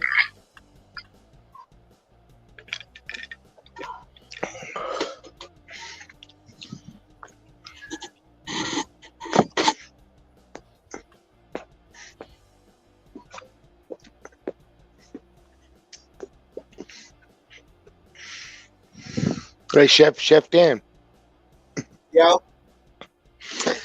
This is courtesy of Dave County Cigars. Salute. He was in the chat a little earlier, probably watching along with us.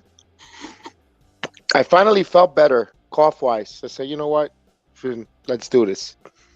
Yeah, spark one.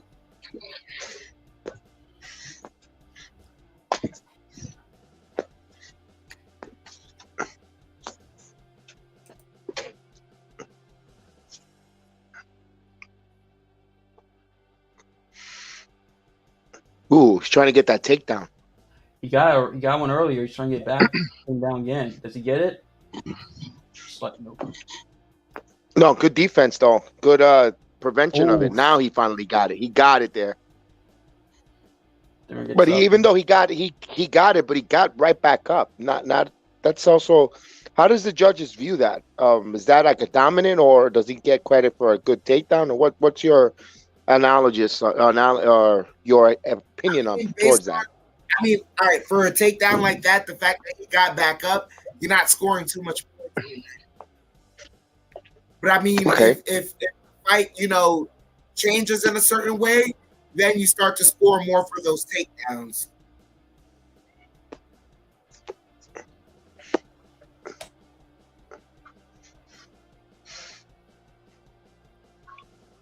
So he's just trying to fend off here the takedown, and he's just giving his back and trying to stave off a takedown there. I mean, I like what Tsarukyan is doing, but I prefer him to get back out and get to the striking.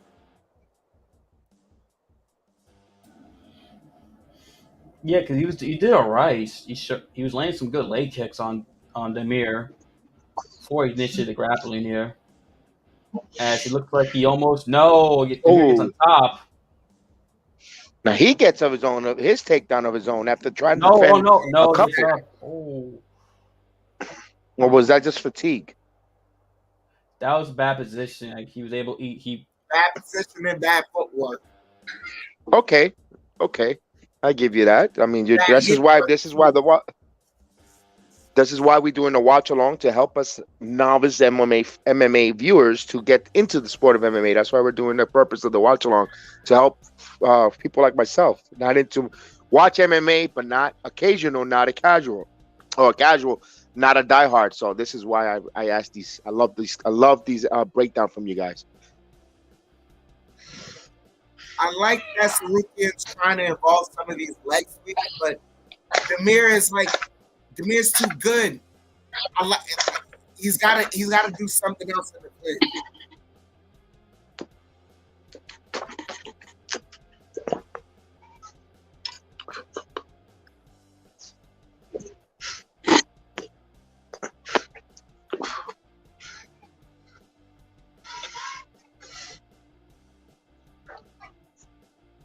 About what, half a minute before the first round comes to a conclusion there.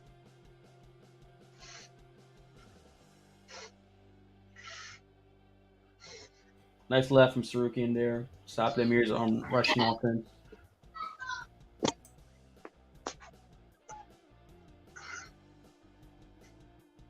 Final 10 seconds. Whoever could leave an impressive here could actually steal a round. This round is like pretty much 50-50 in my opinion. Yep. They both scored the same amount of total strikes. Tsarukyan landed more significant strikes. He was busier in the takedown. You might etch that to Tsarukyan. Tsarukyan, I think it's a Tsarukyan round to me, clearly. A close round there. Okay.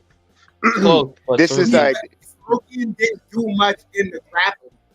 He tried establishing a lot of positioning and getting the takedown, but it was failed grappling. So as much as he was working in the clinch, it wasn't positive work. It wasn't, but I feel like he did. I feel like the fact that he went for the clinch work, and also, I feel like his strikes were a little bit better than Damir's slightly. That's why I give Tsarukyan me. Okay, I see. Okay, so this is a co-main event, non-title. This is a 3-round, because let's just for the audience, just for argument's sake, when there's a 5-round or 3 rounds, what are we expecting tonight? Is it a 3-round match, a 3-round fight tonight? It's 3 rounds, and then the last fight is going to be 5 rounds.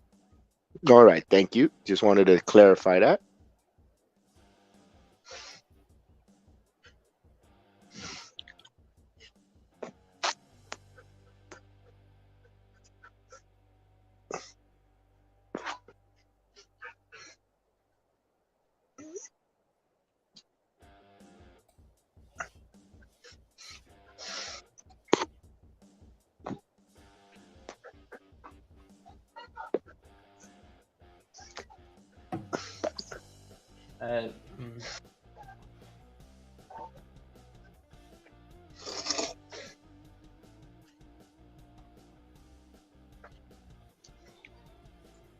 Nice leg kick from Tsarukyan there. That was a good one.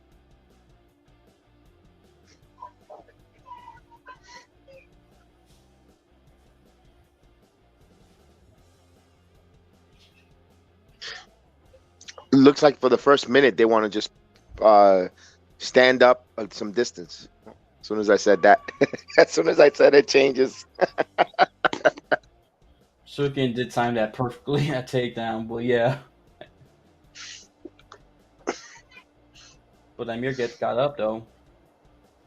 Ooh. Yeah, he didn't stay. Ooh, that was a nice one. Yeah.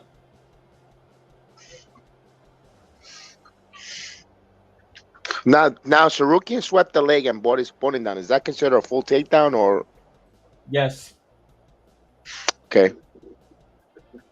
And he continues to work on the back here. Yeah, smart. Get back position. You can control him. Go for rear naked chokes, etc.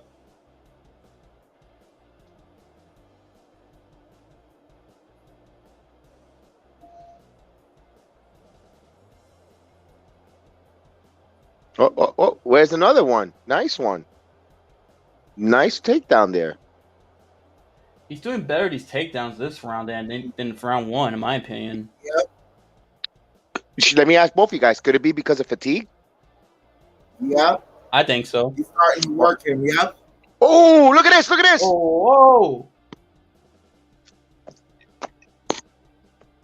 No, he's finding the hands. Just I mean, yes, he did. That was some good hand movement there. Some good defense there. but Tsarukyan's almost Some got the good. choke. Damir needs to fight the. Oh, Sorry, wait a go minute. ahead. No, go ahead. You. Sorry, but yeah, Damir was finding the hands, but look, Tsarukyan almost got it. Oh, looks, he almost got it. Oh, it looks, it's tight. Oh, well, no, Damir's still finding the hands. He's finding the He's other still hand. fighting.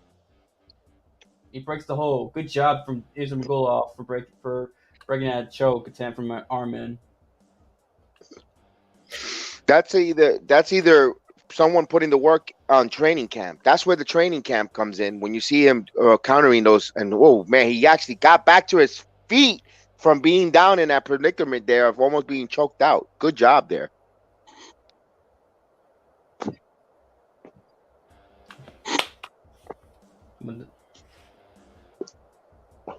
And once again, Tsarukyan trying to go back to that takedown again. Like, I guess that's his bread and butter, Sheptan. Yeah.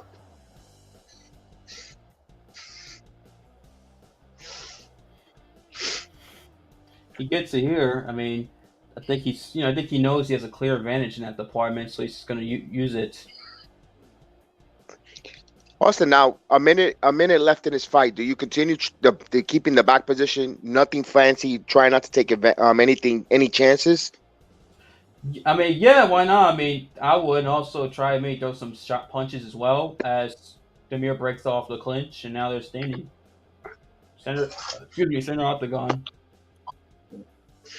Clearly, it's Tsarukyan's round. He just got to be careful here. Mhm. Exactly. Nice level change. Duck down that right from Damir.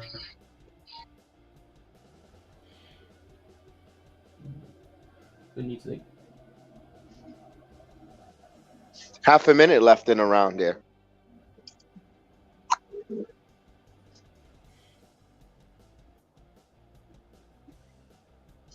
Ooh, nice elbows.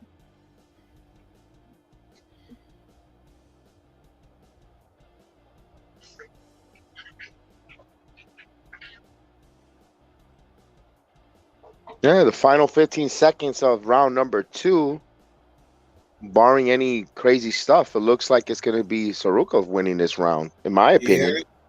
Yeah.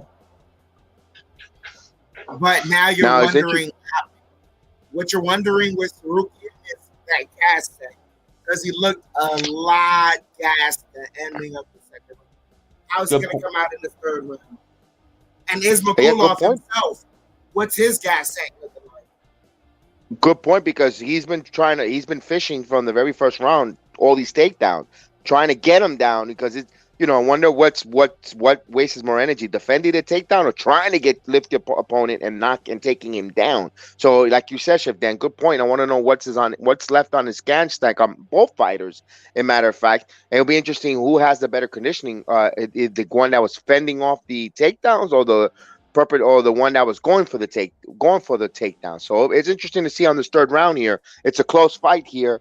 You could easily say 1-1 going into the third, or even 2-1, even 2-0 going into that third round. So it's interesting to see here, but no way do I see a 2. It depends on the again judging.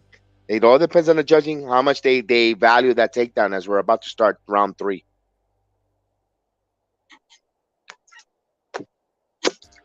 Round 3 of the final of the co-main event, the final round of the co-main event here.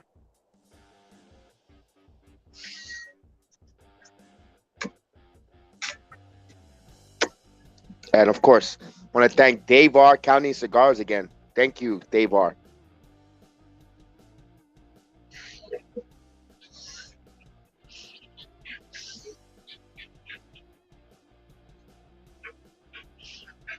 Ooh.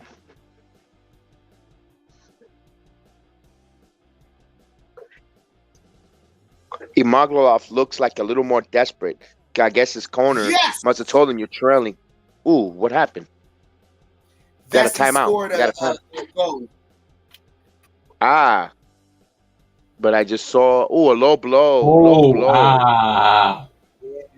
Jingle balls all the way. Oof.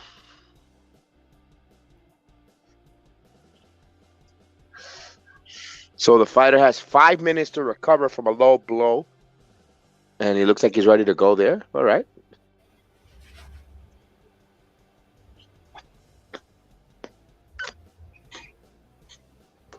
They must be reviewing it because my ticker hasn't updated with the goal there, Chef Dan.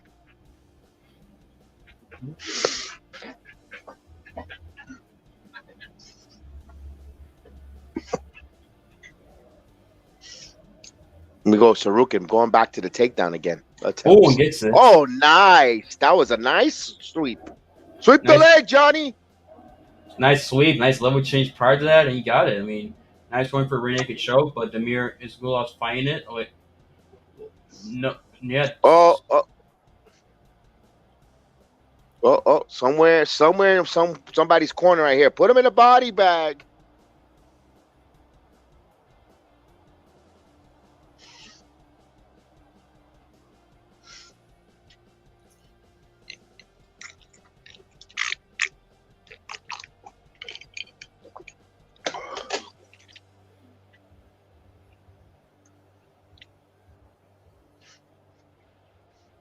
Yep, they count the goal, Chef Dan. It is a good, legit goal.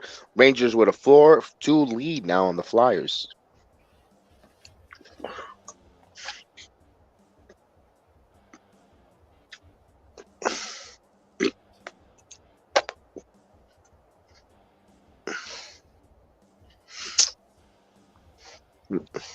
Oof. So halfway through the round here.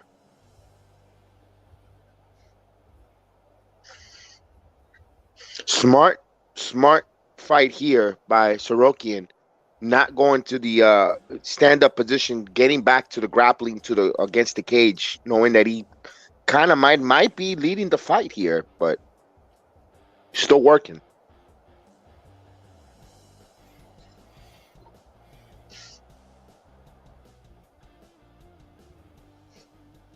Two minutes and 6 seconds to go, and standing octagon both far. Nice knee to gut from Damir. Nice. That was a nice knee.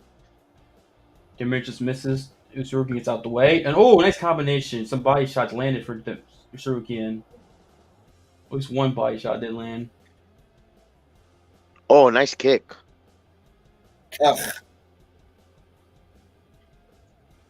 Did the Flyers score back? Yeah. I knew when you said yeah. That's the one thing great about Chef Dan. Chef Dan, any update on that Buffalo Dolphin game? Buffalo's up 7-6. We're in the second quarter. Okay. Buffalo has the ball. And wait a minute. They're on the 17-yard line in Dolphin territory. There you go. He's trying to go again. He's got the back of trying to get a what is it, a rear naked choke, Chef Austin? Yep. But he keeps being on top, mounting his back. I never seen they should call him a backpack. They should nickname should be the backpack because he's been on his back like a backpack all night. Yeah, you and Backpack, yeah. I mean, I was Damian Maya back in the day when he fought. I was Maya. 40 seconds left in the final round here. If barring anything, I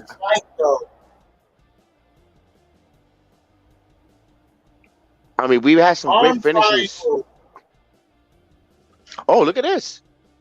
Can he get that submission to close out this round? Because all these fights have been ending with either knockouts or submission. But let's see. We had a finish here. I mean, we'll see. 10 seconds. He's trying. But, what a move. Total domination, in my opinion, the second and third round. First round, it was a little 50-50 there. But, man, not bad. It was a pretty entertaining fight. Not a lot of dirty boxing. Not a lot of stand-up with the kicks and punches. But if you like him, but this is part of the mixed martial arts. And correct me if I'm wrong, gentlemen. It's about grappling and control of your opponent, trying to get the submission holds. Am I speaking out of terms, out of context, guys? That's part of it. Yeah, part of it. You're not speaking completely out of terms. It's just that with mixed martial arts, there's multiple ways to get a victory. So you don't always have to go with striking. You don't always have to go with grappling. But you can do a nice mixture of both to where you find your advantage over your opponent. And from there, if you dominate enough to where they can't do anything in response, that's your way to victory. And it looks like that's what Tsarukyan did there. Correct me, I'm wrong. We'll just see with the judges. But the way I saw this fight, in my opinion, being a novice, was the way. That's what exactly what we just broke down. It looked like Tsarukyan did. He tried to go for the take. He got the takedowns. He had the back. He became like a human backpack. Attempted a couple rear naked chokes, a couple arm triangles, and it felt like he had control of the whole fight. He was never in trouble while the opponent kept scrambling to fend off the submissions of Tsarukyan all night long. At least the second and the third round. Yeah, exactly. Yeah, he uses wrestling. Yeah. Knew he had advantage there. Took advantage of it. Controlled him. Went for some submissions. A lot of submissions. Give Damir credit for fighting him off. But Tsarukyan kept pressuring, daily getting submissions, and he led to his victory as he's announced the winner by unanimous decision. I don't know. There you go. scorecard. I didn't hear the score. I should have put it up. I should have muted and listened to it. Just I mean, 7. can you repeat that one more time? 30-27, beautiful. So all three rounds were dominated. That was a total domination there. They felt like he controlled the fight from the very start. Good job there. And he won 6 of his last 7 fights, guys. 6 of his last 7 fights. Good. Guy's a beast. The guy's the future. Like I said, I do think him and Islam. Me and Dan said it. Him and Islam will fight again. I truly believe it. Yeah. But I want to see this guy if he has any power in the striking ability. I never seen his fight. This is my first time. He does. Okay, the guy. All right, I'm glad you guys answered that with conviction. So I'm gonna take your words for it. You're the experts here, so I take your words for it. Good job there on knowing about his power. So now I'm even more impressed with this fighter because if you're telling me he has the power and the striking ability, and tonight he dominated on the grappling and the back control. Wow, he is really becoming kind of like a what you call it, a rounded, a full arsenal type of fighter, well-rounded. Kev, I'm sorry for cutting sir. you off. The No, Buffalo go for it. Bills What? scored a touchdown, and the fans are in the arena. They're gathering snowballs and throwing them in the end zone for when the Buffalo Bills get in the end zone. And this is in Buffalo, of course, because it doesn't snow in Miami. So our friend, our resident mayor of the channel, Kelvin T. Jones, is live at that game, freezing his fingers. Yep. Hopefully he didn't bring. Hopefully he bought the puppet to keep his hands warm.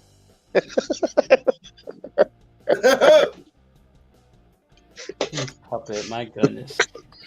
Is that a finger up there, or so you're happy to see me? Oh, hey. That's what the doctor- Salute, Kelvin T. Jones.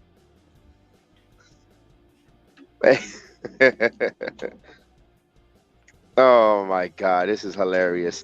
Well, we got both. Who did? Well, we both caught out. We all have our. We just don't want to have any noise coming through or the broadcast. I wonder. It was interesting to see who he called out. If he did, what is his goal? What he's looking forward to? Okay. Yeah, I don't think they had him call anyone.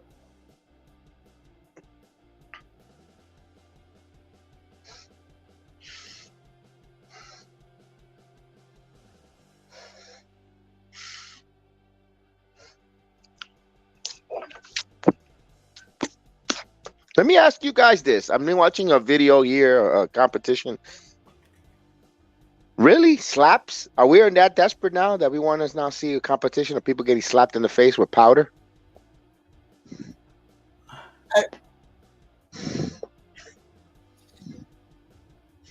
When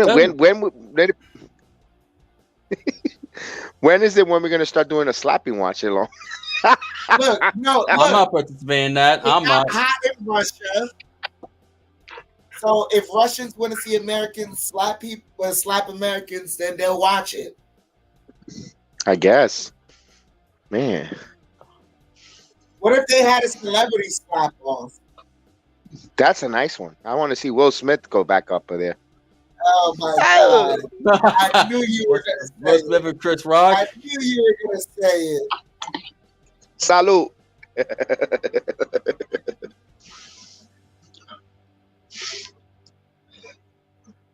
So it is main event time of 2022. We got Cannonier versus Strickland. Welterweight bout. Middleweight. Let's go. Let's get it. All right, what did I say? I said welterweight, didn't I? No, it's middleweight. Oh, it is middleweight. Yep. Ah, okay. I thank you for correcting me. Yep. Let's get it. Give us a little bit of tail of the tape, a little description, Austin or Chef Dan, either or. I'll go. Okay. Oh, you want to go? I'll go. Okay. Sean Strickland and Derek Cannonier both come off losses. They both lost in the same pay-per-view, the UFC 276 in July.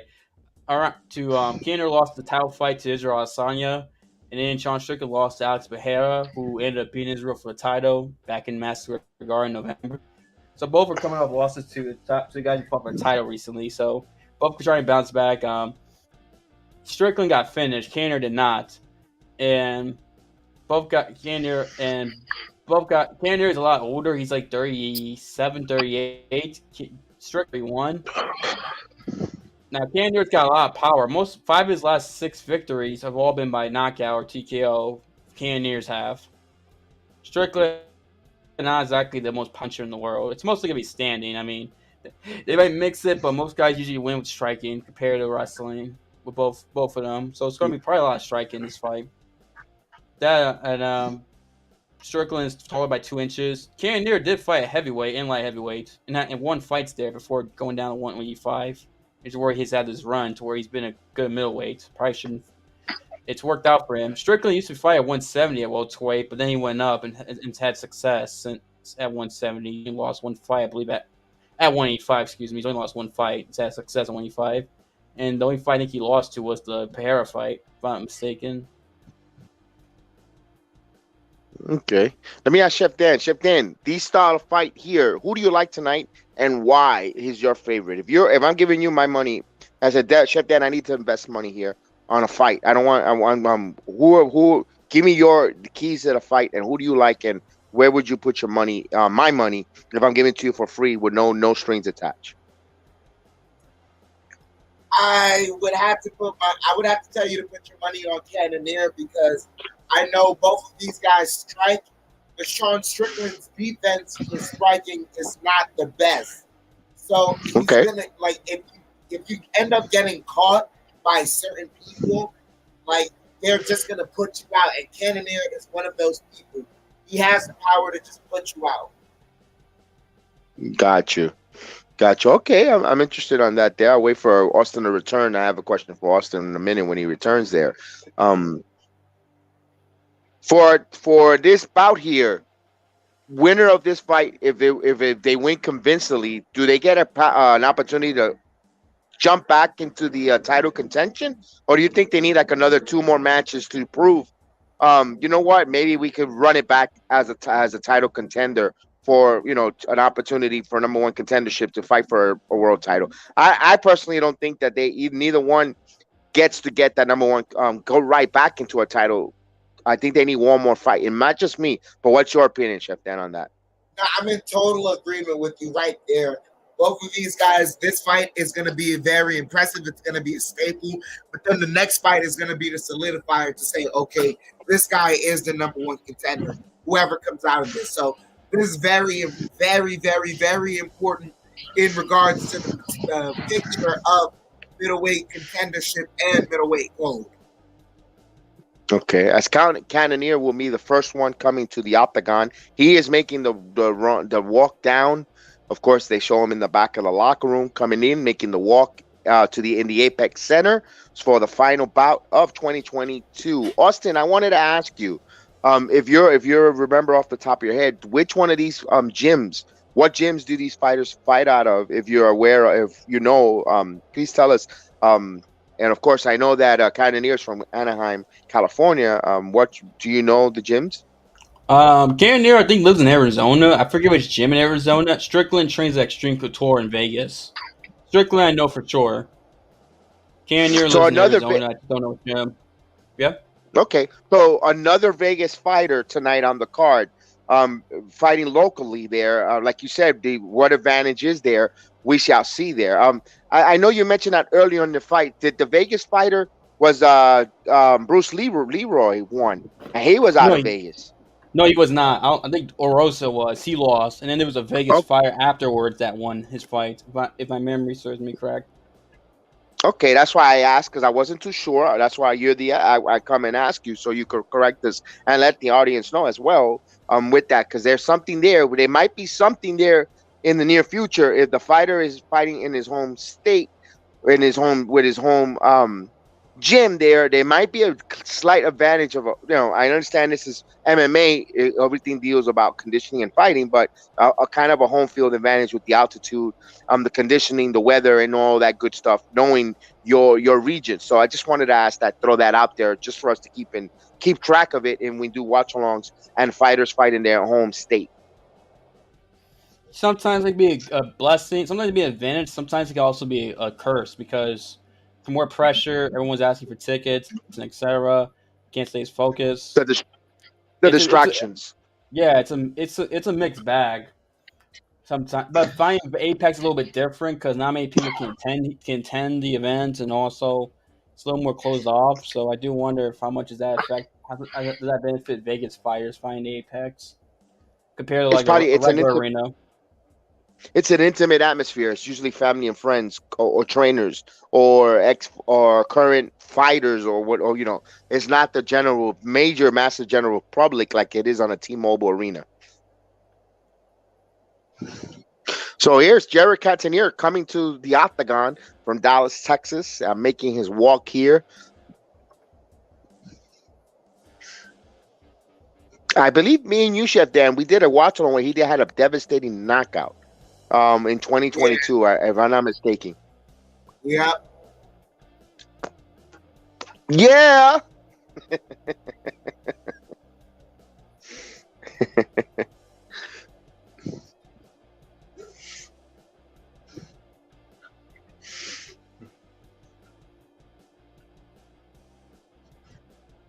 I know you mentioned it, Chef Austin. Who is the favorite again? One more time. We're trying to make sure that people make their money. They could probably make a wager last second here. Who's the favorite tonight?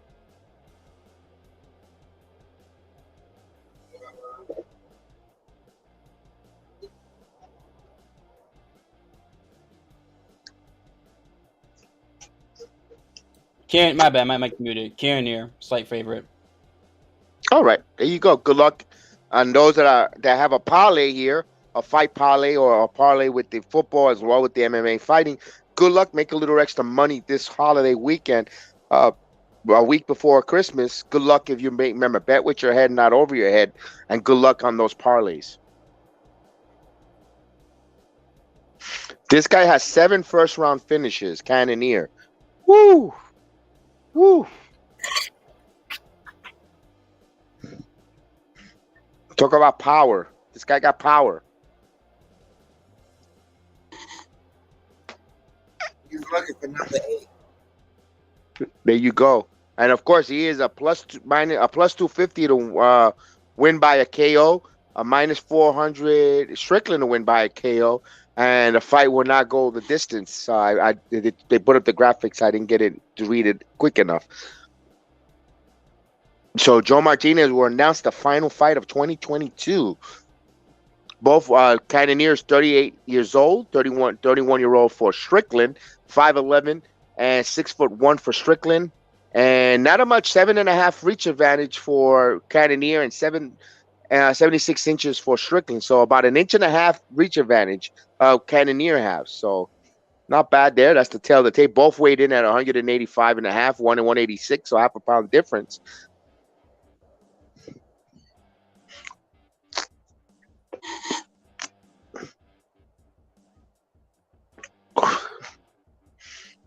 So the main event of the evening, folks, 2022 I don't know if you guys are going to do the year in review of your favorite fights, your favorite fight of the year, female fight of the year. I'm just asking you guys if you are, so we could stay tuned and keep an eye out on that for Austin and Chef. I know you're going to have a nice break with the MMA for until the 14th, but we'll be interesting to see who your thoughts and who are your fighters of the year and your fight of the year and breakout fighter of the year. I can't wait to hear that. I hope you guys do a review because I personally am interested to hear it.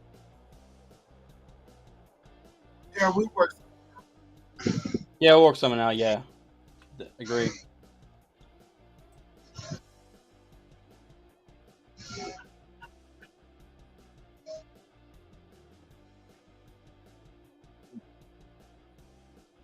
We're just introducing the fighters right now. We're waiting Joe Martinez to finish up.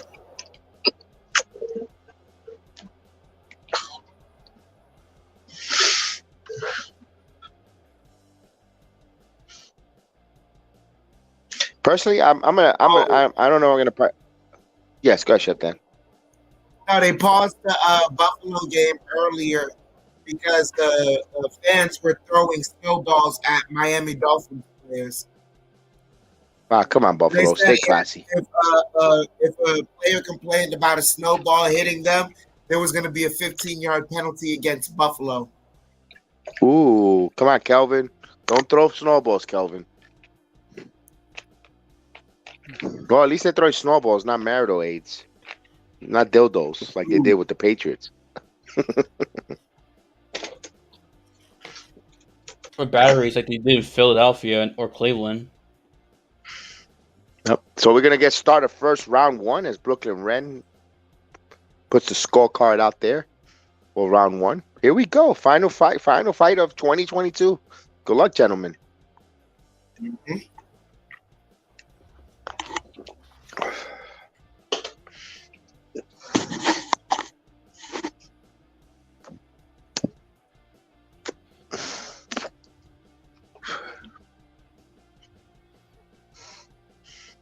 Just to let you guys know, Strickland is in his blue trunks and Cannonier in black trunks.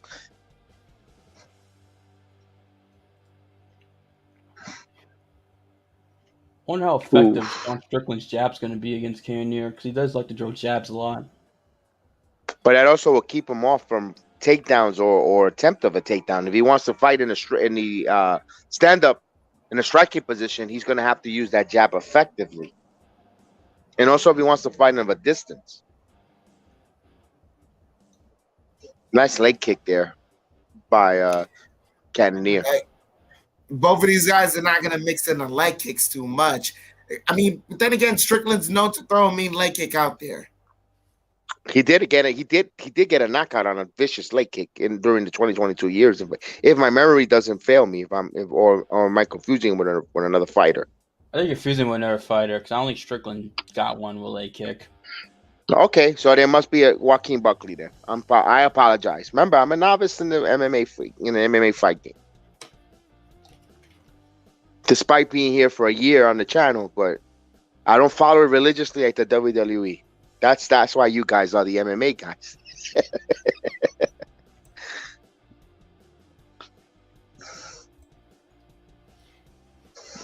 Good job, pal.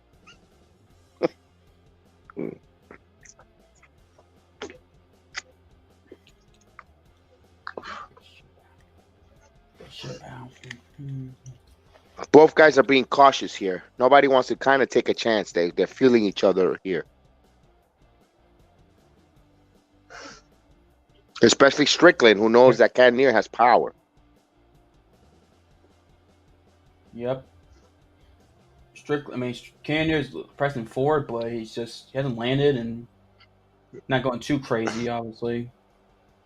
And you're right, Strickland. No dominance yet. Ooh, nice jab there. Or actually, it was a left straight.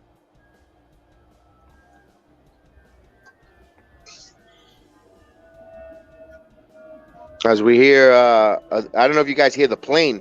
That's another NBA referee calling another travel. We got a little sound effect.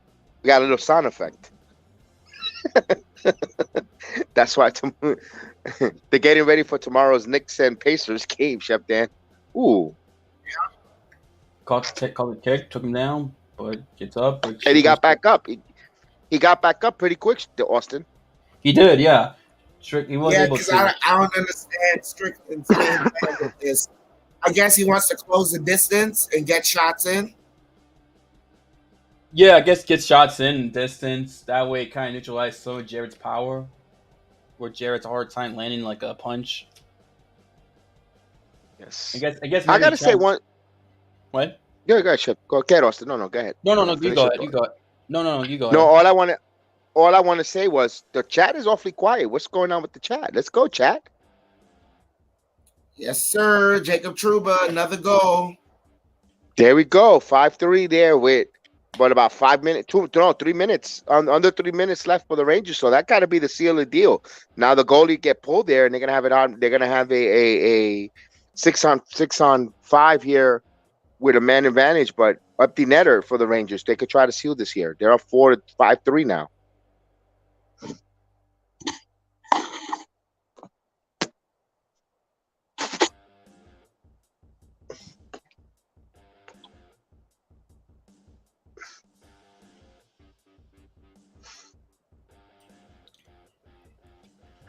So just under a minute of the first round here of 5 in the main event.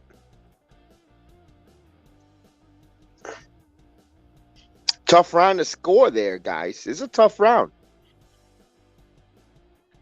The last 30 seconds here, whoever could leave an impressive, the round is there to steal. Yeah.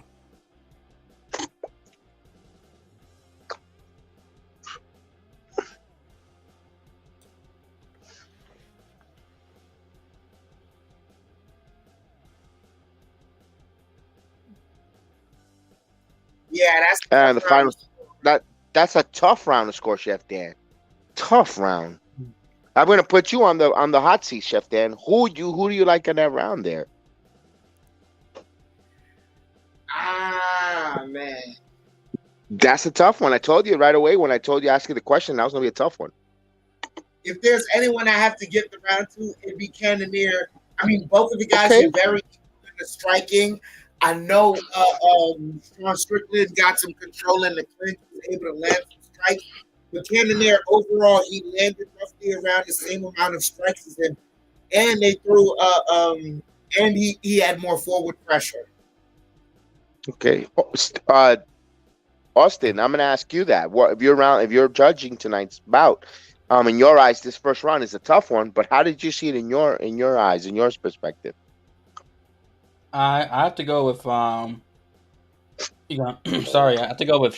I think I'm leaning a little bit Strickland because Cannonier did pressure forward a lot more. I feel like Strickland landed more, and that even the times Cannonier landed, I don't think Cannonier really did anything like that really hurt Strickland. I don't think he outdamaged Strickland this round. I kind of tend to agree a little bit with Austin because of the jab as we start the second round there. That jab was crisp for Cannonier, but not by much. I won't be surprised if a judge says actually Strickland. I don't be surprised if Cannonier won that round, but it's close. Oh!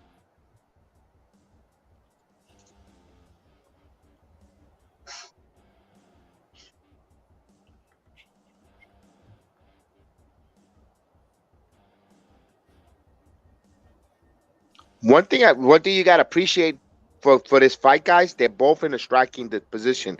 None of that hugging, none of that. No one has attempted a takedown neither.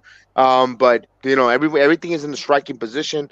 So right now you're getting dirty boxing with some Muay Thai kicking, back and forth. Correct me if I'm wrong, if I said something out of place, but that's what I'm seeing so far. No, you're right. Yeah, you're right.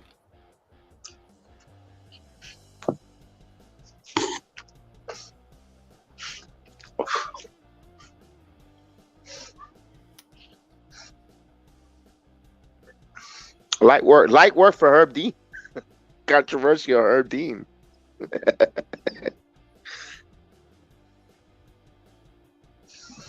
Ooh, nice jab there. But I see Cannonier throwing the jab more with some emphasis.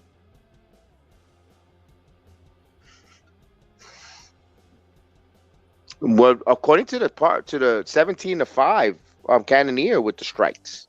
But to me, they don't look like they've been effective, though, Chef Dan. You mean wait, strikes to the Strickland. head that Cannonier's Strickland landed?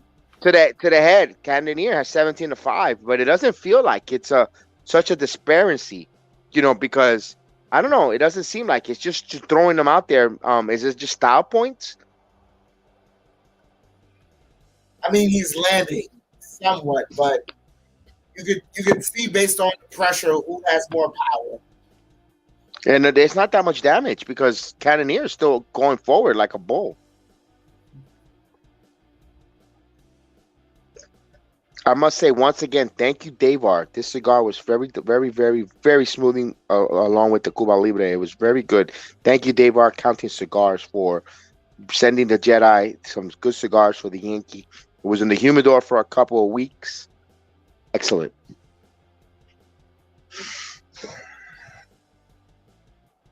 Rangers up 6-3, Chef Dan.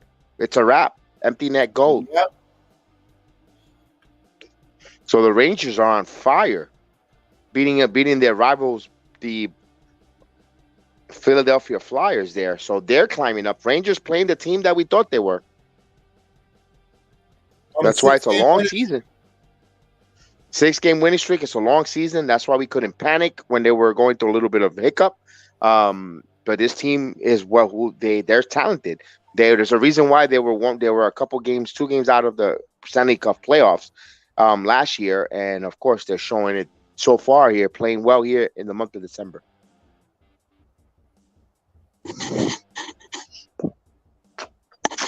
Austin, a minute and a half here. This fight is still close. We're gonna see here the minute and a half who could steal this. Actually, a minute now. Who could steal this round here? Nah, it's Strickland's round. Okay, that's why I asked. I love it. This is why we do the watch. This is the type of interaction I would like from the watch along. It could be, unless Cannonier lands something big. It's probably Strickland's round. Well, okay, so we got Strickland here in the second round, and Cannonier. Actually, the other way around. It could be a 1-1 round. It could be a 2-0 round, depending on the judging. This is a 5-rounder, so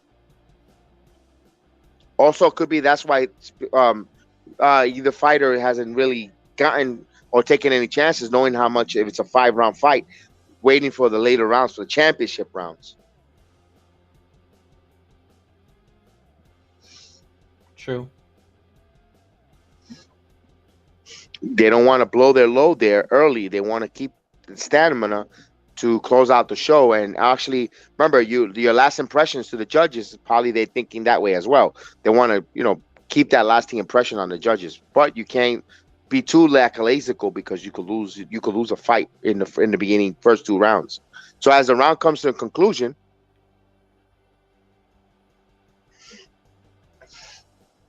I kind of see it an even fight, Chef Dan, 1-1, in my opinion. Yeah. Gotta say it with like LA Knight. Yeah. Yeah. Yeah. Let me talk to you.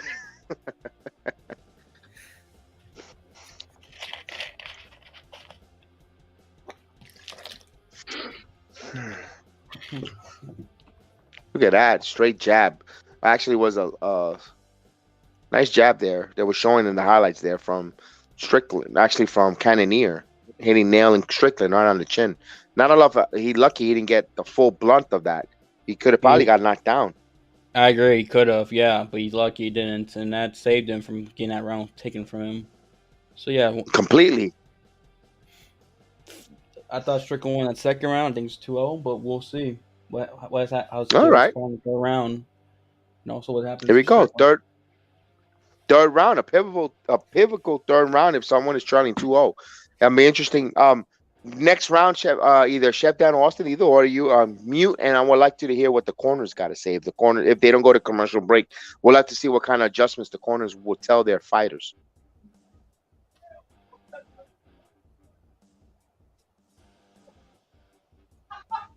Ooh, that one stumble there, Cannonier there. Surprise. Stop him in his tracks a little bit. That was a nice sharp jab there. So I know, Chef Dan, I know you like the dirty boxing, and you're getting dirty boxing here, Chef Dan. I know you know, from hearing you and breaking down the fights throughout the years, about the year to 2 years now in the JEDI network, the dirty boxing, Chef Dan, this is right down your alley, bro. I mean, it's not dirty yet because there's not a lot of clinching and bouncing off the clinch, throwing elbows. There's a lot of clean striking throughout the MMA right now. Like, it's technical. It's very technical. So you kind of have to watch and see, you know, what you might miss.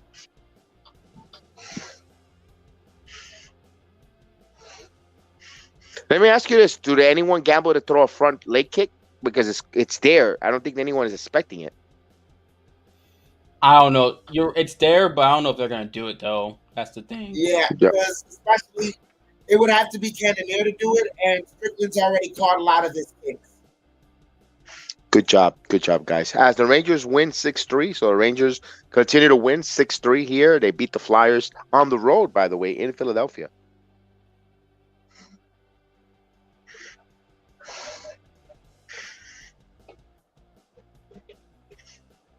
Ooh, good jab there by Cannonier. Strickland countering. So I see a lot of good boxing there with some counters from both fighters.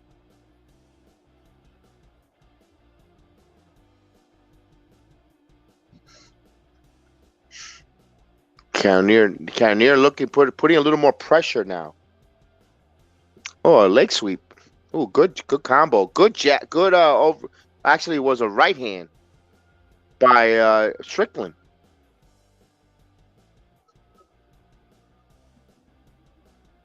Ooh, nice right. Oh, Strickland, but Strickland stayed well. And he ate that jab. He caught that jab, but he countered. Oh, good 1-2 there by Cannonier. Is this the case? Strickland landed a leg kick? Wow. Our leg kick was thrown. Remember, we were talking just about that about a minute ago. Good overhand jab there. Overhand left hook. But it was saying Jay had 19 leg kicks, Strickland 0. I'm like, really? Huh? Mm-hmm. Good jab, or left jab, or left hook there by Cannonier. And oh, Strickland with a nice combo. He retaliates with that. I mean, they're throwing punches. Nothing has landed really solid to wobble either opponents, but the activity level. It looks good as activity level. Nothing solid, but it just looks pretty. And it's going to stack up. It gradually is going to stack up. There's another leg quick there by Cannonier. And Strickland returns the favor. And overhand right. Nothing solid, but like you said, it's a lot of activity, though. But they got Strickland with 47 on 169, 28%. 20 out of 87 for Cannonier so far. As the graphics, a minute left here in the third round. And now in the corner, he's got to be careful there. Well, Strickland gets out of it. Now they're back in the center of the octagon.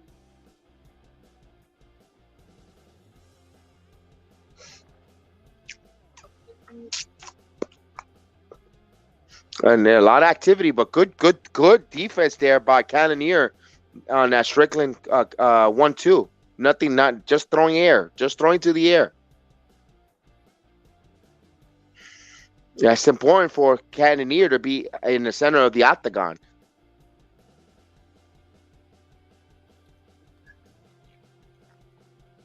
Final seconds here of the third round. Another tough round to score, folks. Another tough round to score. Yeah. That front leg kick. So this could go any which way here. And the round could come to a conclusion. I'm telling you guys, this is a tough fight. It sucks because you could be biased and think your fighter's winning, but meanwhile your fighter could be trailing 3-0 or it could be up 3-0. It's a tough, to me personally, it's tough. That's why the judges get paid so much money to judge, because that's a tough fight. It is a tough fight to judge. It's a tough fight. It's a tough one to call. That's why a good cornerman will go out there instead of telling them, "Hey, you're up. Hey, you're doing well." Tell them, "Hey, you might be down. You might be down, or you are down," to motivate them. Sometimes back corners can screw their fighters by saying, "Ah, you're doing well. Oh, it's working." Meanwhile, they're down, or they're not winning the fight. I'm glad you mentioned that because now this is what we're gonna find out who has a good corner. If there's a corner who tells them to do certain adjustments or see something, they need to relay it to their fighter to get the advantage. As we're about to start the 4th round. Just look at Rose Namajunas and Carl Esparza, her corner. That's the great example of back cornering. Telling her she was doing well. Back cornering. Meanwhile, she lost the belt. Absolutely. Yeah. Absolutely. Mm-hmm. So we start the 4th round here. And a really close white knuckle fight here so far for a main event for the final fight of 2022.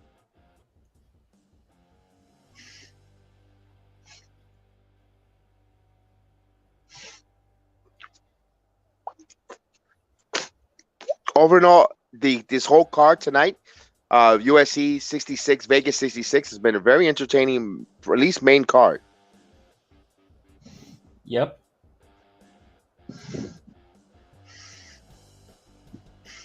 Don't forget it. Please hit those likes. We have Austin, Chef Dan. We do this every week. MMA Weekly podcast with Austin and Chef Dan here on the BX Sports JEDI Network or anywhere you find your audio platform, either in Apple, Google, Spotify, Amazon, iHeartRadio. Please hit those likes and follow us, man. We really would appreciate you. Welcome to the BX Sports JEDI family, a family of watch-alongs and podcasts. So we got the guys here doing a watch-along to close out the final MMA fight of the year. And, of course, here we go. 340 left in the 4th round.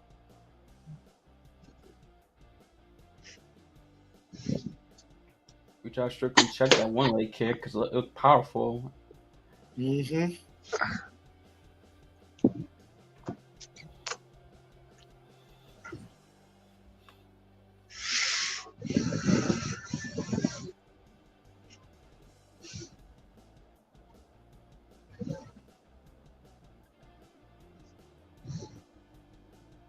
It's the 4th round. 3 minutes, or just roughly 3 minutes left in the round there. So far, no one's taken that risky chance. Because probably either fighter thinks they're winning the fight. It's a close one. It's a real close one.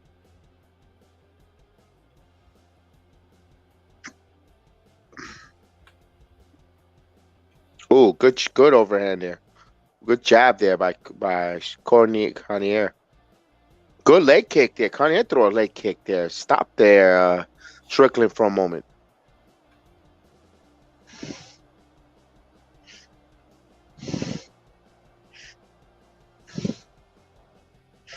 Now, Cannonier's nose is red from those jabs. 2 minutes left in the 4th round, or 2:10 actually in my over here in my TV. 2 minutes now. Yes, indeed, on the dot. So we got here Strickland with 67 punches to the head, 8 landed in the body, 1 to the leg, and Cannonier with 19, 25 to the leg area. So Cannonier throwing the leg kicks there, landing. There are a lot of leg kicks. 25-1. And he's double the amount of body shots too. Strickland. Yeah. But Strickland looks like the one that's taking more damage with that red nose. He looks like Rudolph. Cannonier, the red nose, or Strickland? No, Strickland looks like Rudolph the red-nosed reindeer. Look at his nose.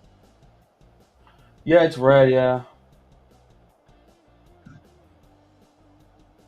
He doesn't look as tired, Strickland. You would think he'd be like a little bit more like tired or like more slower of all the leg and body shots he's taking compared to the amount he dished to Cannonier. I can't believe next Saturday is Christmas Eve already. My goodness. I know. It's right from Cannonier. Well, we could put Mariah Carey to sleep after that. After Saturday, all I want for Christmas.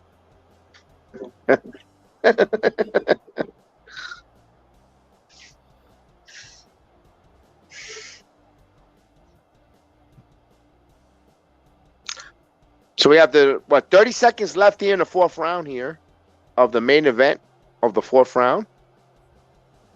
Again, another close round. Ooh, Cannonier looks a little more busy there. Oh, Look, jab, what a combination. Yeah, that's a round stealer right there. I'm sorry, folks. If he looks like he might have stole that round, Cannonier. I think so too, unless Strickland does something here. Correct, in the final 10 seconds. No, but right, he's going forward like a bull, Cannonier is. Nice. And we come to conclusion of the fourth round. I think he stole that round there in the last 20 seconds there, guys, in my opinion. I think so too. I think it's three. My opinion, 3-1 Strickland. Cannonier win that fourth one in my judging scorecard. Okay. I mean, you're hey. This is a tough one. I think it's 2-2 going into this fourth round. And, of course, Strickland refused to sit on the stool there.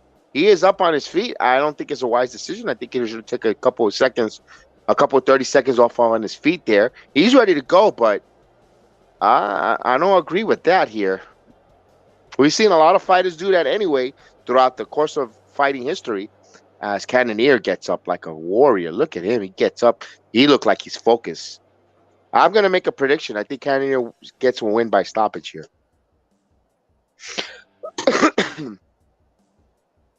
All right, final round of the 2022 season of the Fighting UFC card in the Apex 66. Hit those likes, smash those likes, kick those likes, submit those likes, but just hit those like button.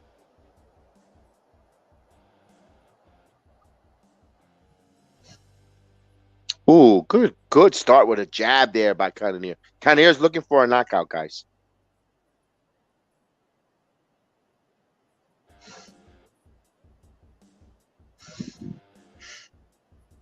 Ooh, be careful there.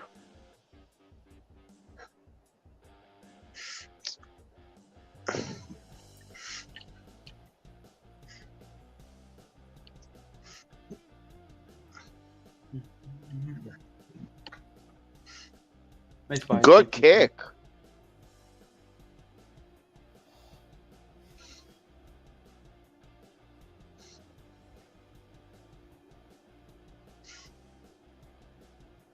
All right, a minute has gone by here in the final round, the fifth round. Oh, wait a minute. Off balance. He stumbled. A little bit of off balance, but wonder how the judges see that. Price. I thought, oh, damn. I was unexpected from Strickland. Absolutely.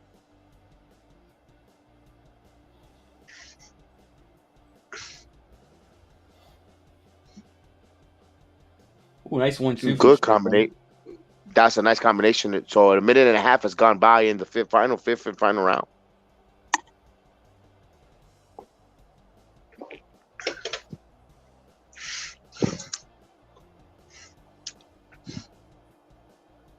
Oh, nice one overhand by Cannonier. But Strickland comes back working that jab. Ooh. Good combination and good counter there by Strickland. So good 1-2 by Cannonier and a good counter by Strickland. Exactly, exactly. I'm about to say. Ooh, Strickland's the second. Nice combo. Yeah. Nice combo there. Yeah, Strickland, give Strickland credit. He's held some of the punches Jared land. He's done a decent job. He's done a good job. Nice. The guys are going there. Let's go. Ooh. Oh, good overhand by Cannonier. Landed. Great Stumbled there, Strickland. 2.5 minutes left. Halfway through the round. Good jab there by Cannonier. And Strickland's still active, but another jab. Oh, what a punch. But a counter attack here by Strickland. That's right for Strickland. Strickland's been able to counter so far, Jared, but he still needs to watch out. Good counter. Good counter as Cannonier still looks like Rudolph the Red-Nosed Reindeer in his nose there. But, man, what a good round here. A lot of activity there. Punches are finding their way home. You mean Strickland in terms of Rudolph's nose? Absolutely. I said Cannonier. My apologies. As we have under 2 minutes left here in the final round of the 2022 season of UFC fights. Good counter. Good counter. Both guys landing their jabs, sticking it in there. Good one. So guys are letting it out here. So get ready. Buckle in for the roller coaster of the final 2 minutes here. They're going to go at it.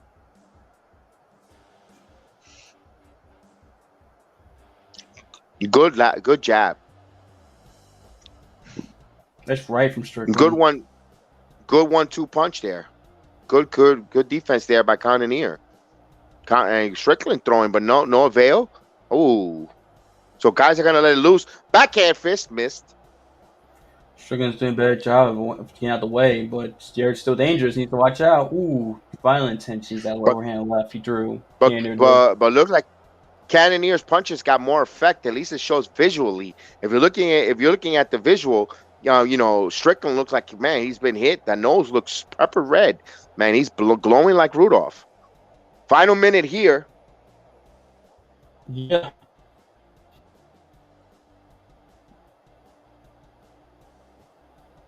Final minute. What are you looking for, Chef Dan? Here, if you're a fighter, if you're fighting in this position. Both of these guys are still dangerous fighters, so you got to see who's willing to empty the gas tank safely, yet still, go the distance. This is a chance to steal around here in the final 20 seconds here. Oh, good overhand right there by Cannonier. A good leg kick, but countered by Cannonier. Strickland with a good, but Cannonier countered that one. And Strickland, Cannonier. Strickland coming out with some offense. Oh, nice. And a good closeout. Good closeout for the final minute here. Both fighters. It's going to be a tough decision there. One of you guys, whichever one, want to go on mute and find out what the results are. And no matter who, and let us know what the judges' scorecards are. And I want to see, and I'll mute your reaction if you disagree with the card. Because this is going to be a tough one. I'm interested to see what the judges got to say here. It's tough. I want to see, guys. It's going to be interesting. That round was really... Both guys had their moments in that 5th round, really. Early on was Cannonier, but Strickland came back, and at the end, Strickland was the better fighter, landed more, better shots, did more in the final, 45 seconds. I think I kind of disagree a little bit with you, Austin. I think Cannonier just looked like his punches were landing and causing more damage. Look at Strickland's face. Look at his nose. It says a different story, though. That counter, they showed the counter left hook coming off the commercial, caught Cannonier off balance a little bit, but look at that straight overhand by Cannonier. Yeah, right. But Strickland landed a lot of shots that wobbled him too. I get what you mean. I get there. All right, here we go. This is be interesting. This is going to be interesting. So the verdict, we're going to find out what the officials see in this fight. So again, those that are in a parlay, good luck winning your money. Good luck with the parlay. Hope your fighter gets the parlay results that you need. So it looks like we're going to get a split decision.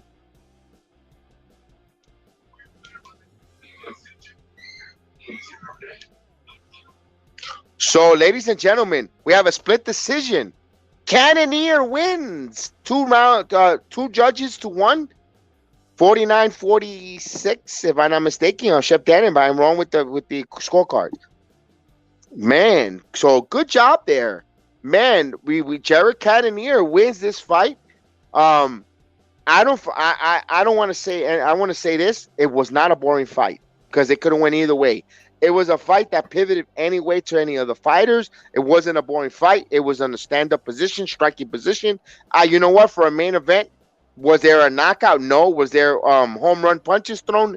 Not really. But all in all, it was an entertaining fight. At least for me as a novice watching the fights, I thought it was entertaining. I enjoyed it. Yeah, you're absolutely right. This fight, it was technically skilled. Both of these guys are very technical. They both had their own different approach to how they were going to fight the fight. And I'm just, if anything, I'm just more so interested to see the judges' scorecards. I'm not in disagreement with any of the judges' scorecards. It was going to be 49-46 either which way, but I'm just interested to see which judges scored for what rounds. It's interesting there, but all in all, I don't have a big gripe about the decision. It was a great fight. No. Austin, your thoughts on what's your opinion, your thoughts on this fight? I know you like the Cannonier throughout the whole fight. What's your opinion, your thoughts there? I would like to hear from you.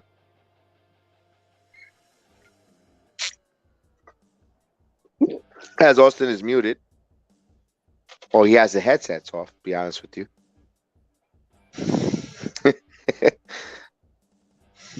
He's listening. Actually, he's listening to the interview, folks. So Austin didn't hear the question because he's listening to the interview with Paul Felder and asking what's next for Cannonier. So give him a moment to hear his thoughts.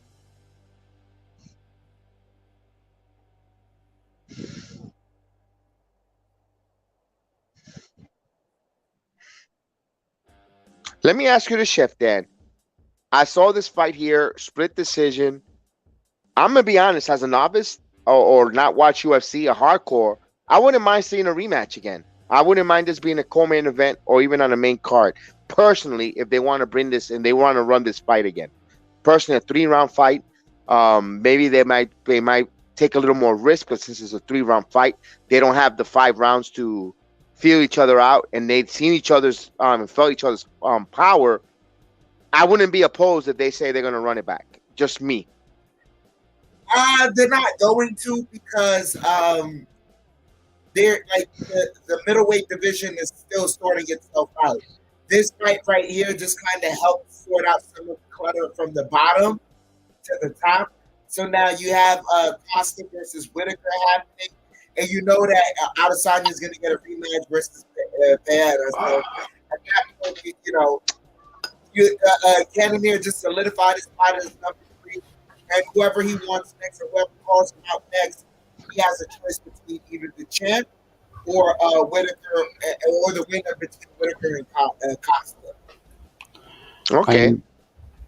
The scorecards were 49-46 Strickland, 49-46 Cannonier, and 49-46 Cannonier. So 2 judges gave 4 rounds to one Cannonier. The other one gave it 4 rounds to one Strickland. Okay, I 4-1. Wow, I thought it would be like a 3-2, but you know what? I gotta rewatch it because I don't think so. I mean, Cannonier 3-2 at least. I mean, I'm trying to think. Yeah, I tend to agree with you there. 3 rounds to 2, about 4-1. I mean, they must have saw something that we didn't see. Visual. To me, I think it's visual. I think what's also different. You know what's also different from in the arena to watching on TV is if you're seeing, the damage being done to an opponent. Like, I remember Rob Font versus Cheeto Vera. I'm thinking Rob Font's going to win. And then Cheeto started laying it on, and then you see it as the fight goes on. But that's something that, they probably saw from the beginning going, all right, Rob Font's landing, but you see the difference when Cheeto lands. Exactly. Yeah. That's why I mentioned about the visual. The visual with Strickland, he looked like Rudolph the Red-Nosed Reindeer. His face is red, and you didn't see not even a welt or anything on Cannonier's face. And of course, the judges that are seeing they're there live in person. How much more of it magnifying seeing his face being red and mangled there, and I think that might have, I'm not saying that was the reason why he won the whole title fight, but could that persuade a judge? Absolutely. Like, oh man, look at this guy. This guy looks like he's getting a pounding on his face. So maybe that's what's the difference. I'm just saying from looking at home. You're absolutely right, because the biggest thing that, placates into winning a fight is the visual. Like, you can't feel what another person feels, so how can you accumulate damage taken? The only way you see that is through the visual. Absolutely. So, but not for nothing, that was a really good card. This UFC 66 Vegas Fight Night was a very good main card. Was very, very entertaining. We had some quick finishes. It'll be interesting to see who gets the fight of the night bonus. Also, the the night fight card of all the different bonuses that Dana White is going to give out in this final card. There's a lot of candidates that threw their names in their hat. Yeah, there is a lot of candidates that did for sure.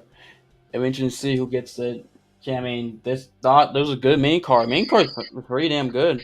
Very good main card. Was Wow. Thumbs up. Very entertaining. Very entertaining main card. Yeah, for sure. Excuse me.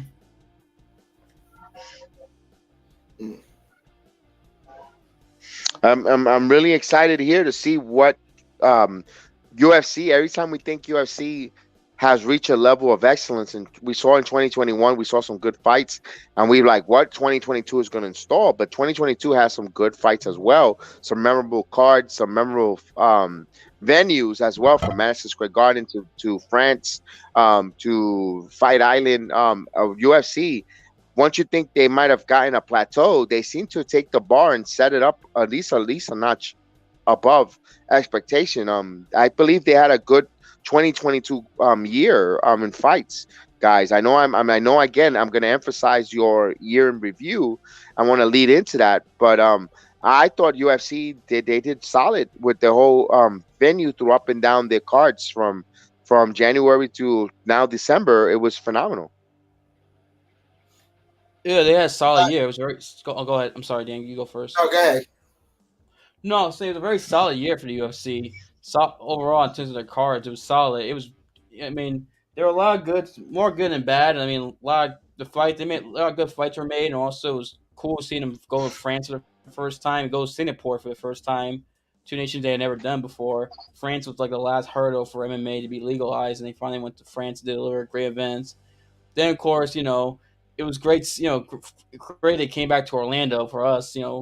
They went back to places they haven't been around, like Orlando, Ohio, England. This year they went to England twice. They hadn't been in England for a couple of years, and now they're going back to Brazil, first time in a while, next month. So yeah, it was a lot of returns, a lot of the UFC coming back, going back to places, and also having fun matchups. Yeah, there's a lot. The UFC had some definitely was a solid year for the UFC.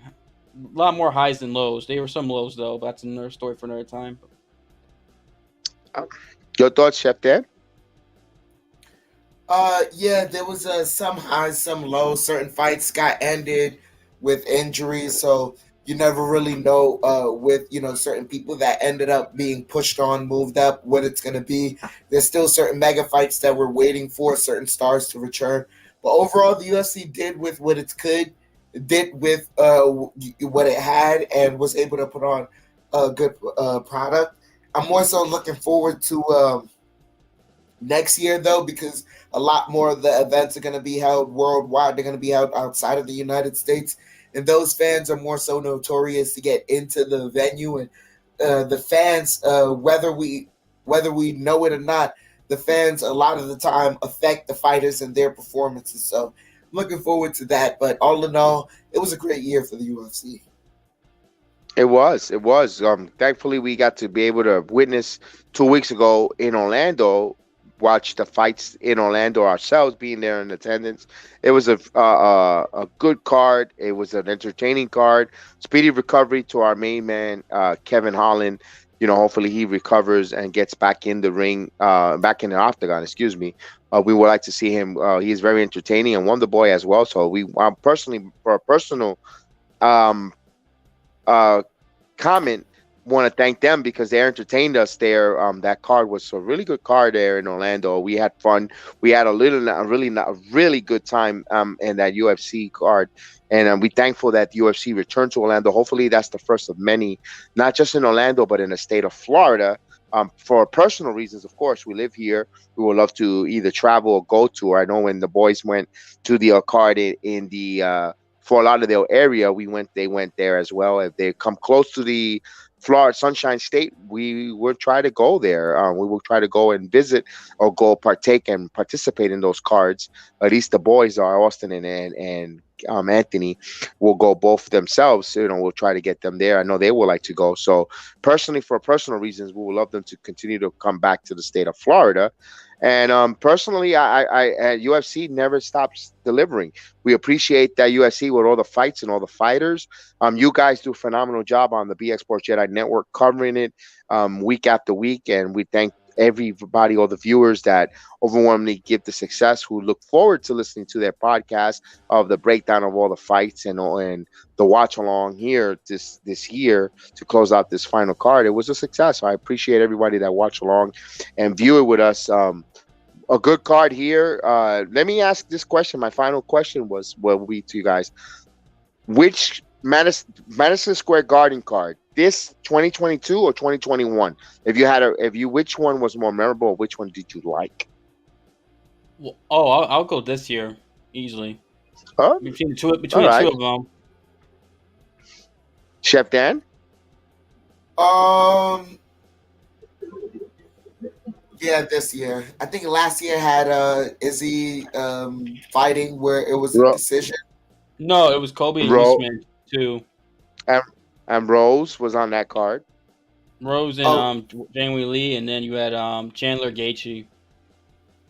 Oh no, last year.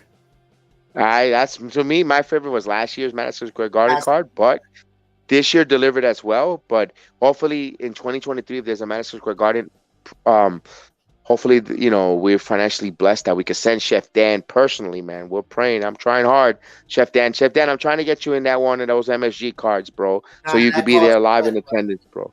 Hey, bro, I'm just, you know what? If you speak it with words, it comes to truth, man. There's truth, there's strength and power in the words. And if you speak it, man, we hopefully next 2023 you'll be there. Hopefully maybe with a media credential in there covering for MMA Weekly for Austin and Chef Dan there. You never know, man. You don't limit yourself. That's my point of 2023. The point is we want to grow this channel, and we need everyone to partake. That's why we thank you guys, all the new subscribers. We're almost to 7,000 subscribers strong.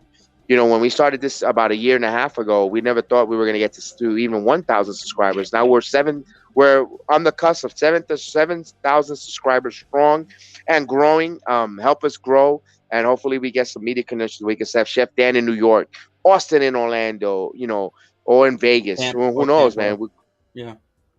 Or in Tampa. So because we really, and we can't do it without the fans, without everyone listening and watching along, hitting those likes, watching along, viewing, sharing the video, giving your feedback, participating in the chat. That's why we thank you guys for this 2022 season. Now, not only 2022, 2021, your enthusiasm of listening, if you've listening to us on the audio platforms from Apple, from Spotify, Amazon, iHeartRadio, Speaker, Anchor FM, here on the YouTube channel, as well as Twitch, Rumba, the Twitterverse, and Facebook apps. We appreciate it, man. Thank you so much. We appreciate you guys being part of the Sports Jedi Network, BX Sports Jedi Network, not just for the MMA Weekly, but every program that we do.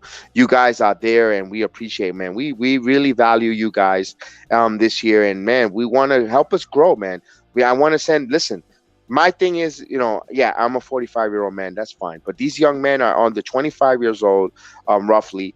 And these guys could be doing anything else on a Saturday night, but they're here covering sports. And that's why I ask you guys, me personally as BS Sports Jedi, please support these young men. They could be doing anything erroneous, or could be doing into no good, but they're here covering sports. That's why I ask you guys to please support them. Please give your backing. They're young men who love the sport, who are passionate about MMA fighting, and please just back them up. You know what? Encourage them. A good comment, a like. Simply as a quick like just gives them a encouragement to go forward. And that's my goal for not just 2021, 2022, 23, 24, and beyond, to get these guys going and get into a sport, cover the sport, and just do the right thing, man. So I appreciate everyone listening, watching along, hitting that like button, sharing, and thank you guys. So that's my final thoughts of the night for BX Sports Jedi Network. Myself, BX Sports Jedi, Kev, the Don of the Watchalong. So we're gonna give to my main men here, the Dons here. They're gonna be now main men, and hopefully in 2023 of Watchalongs too. Let's give my final thoughts. Let's go with Chef Dan. Give me your final thoughts of this MMA final card of the year. Just good card by the UFC, good year, and hoping for better. Yeah, absolutely. Austin, wrap it up so we could get the intro and we could go home. Gotcha. I'm just gonna echo what Dan said about good year for good card. Good year, solid year for the UFC. Hopefully better next year. It should be because it's the 30th anniversary year. 30 years ago, 1993 is when the UFC debuted, November of 1993. Which hopefully for that 30th anniversary show, they go to Denver, Colorado, where the first UFC took place. Even if MSG has to take it instead of November, it's done earlier in the year, the pay-per-view. Should be in Denver considering that's where it started. But we'll see. It should be a big year, and can't wait for it. Another big year for 2023. Some stars should be returning. We get like Dan mentioned earlier in the stream, the start of the year is pretty damn good for the UFC in terms of the cards and fights they got on. Can't wait for it, and thank you guys for the support you've given us, love, and can't wait for do more videos with you guys, and this channel continue to grow, and we appreciate love, support. Thank you. Absolutely. And for me, I don't know if I'm going to partake in the breakout in the year in review, but personally, I'm going to be a little biased. To me, the fighter of the year, female fighter of the year, for me personally, is Erin Blanchfield. To me, a friend of the program, I'm going to be a little biased. She keeps continuing to rise, continue to go forward.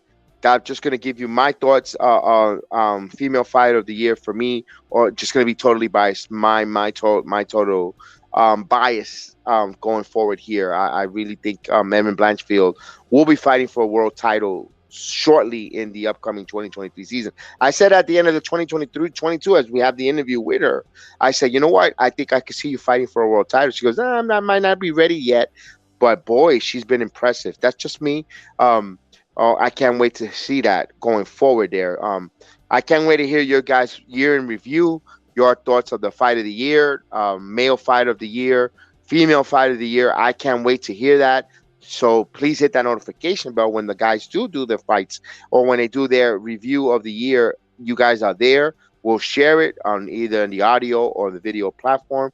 Man, from me, BX Sports Jedi Network, have a wonderful fight night, a wonderful fight year, and we can't wait. Don't forget, tomorrow night we'll have the Knicks taking on the Indiana Pacers on the road. Knicks are trying to go for 7 in a row, perfect 7. So hopefully they go out on the road and win.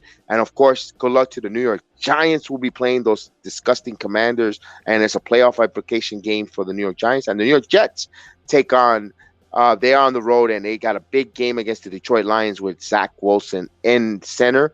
And of course, the Rangers win tonight 6-3.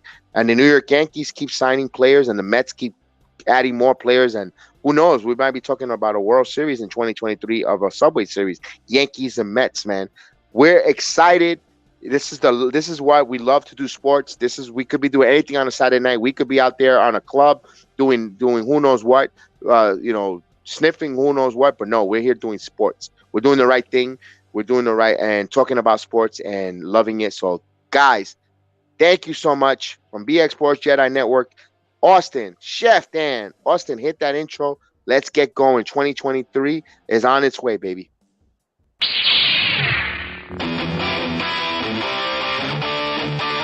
Ladies and gentlemen, we are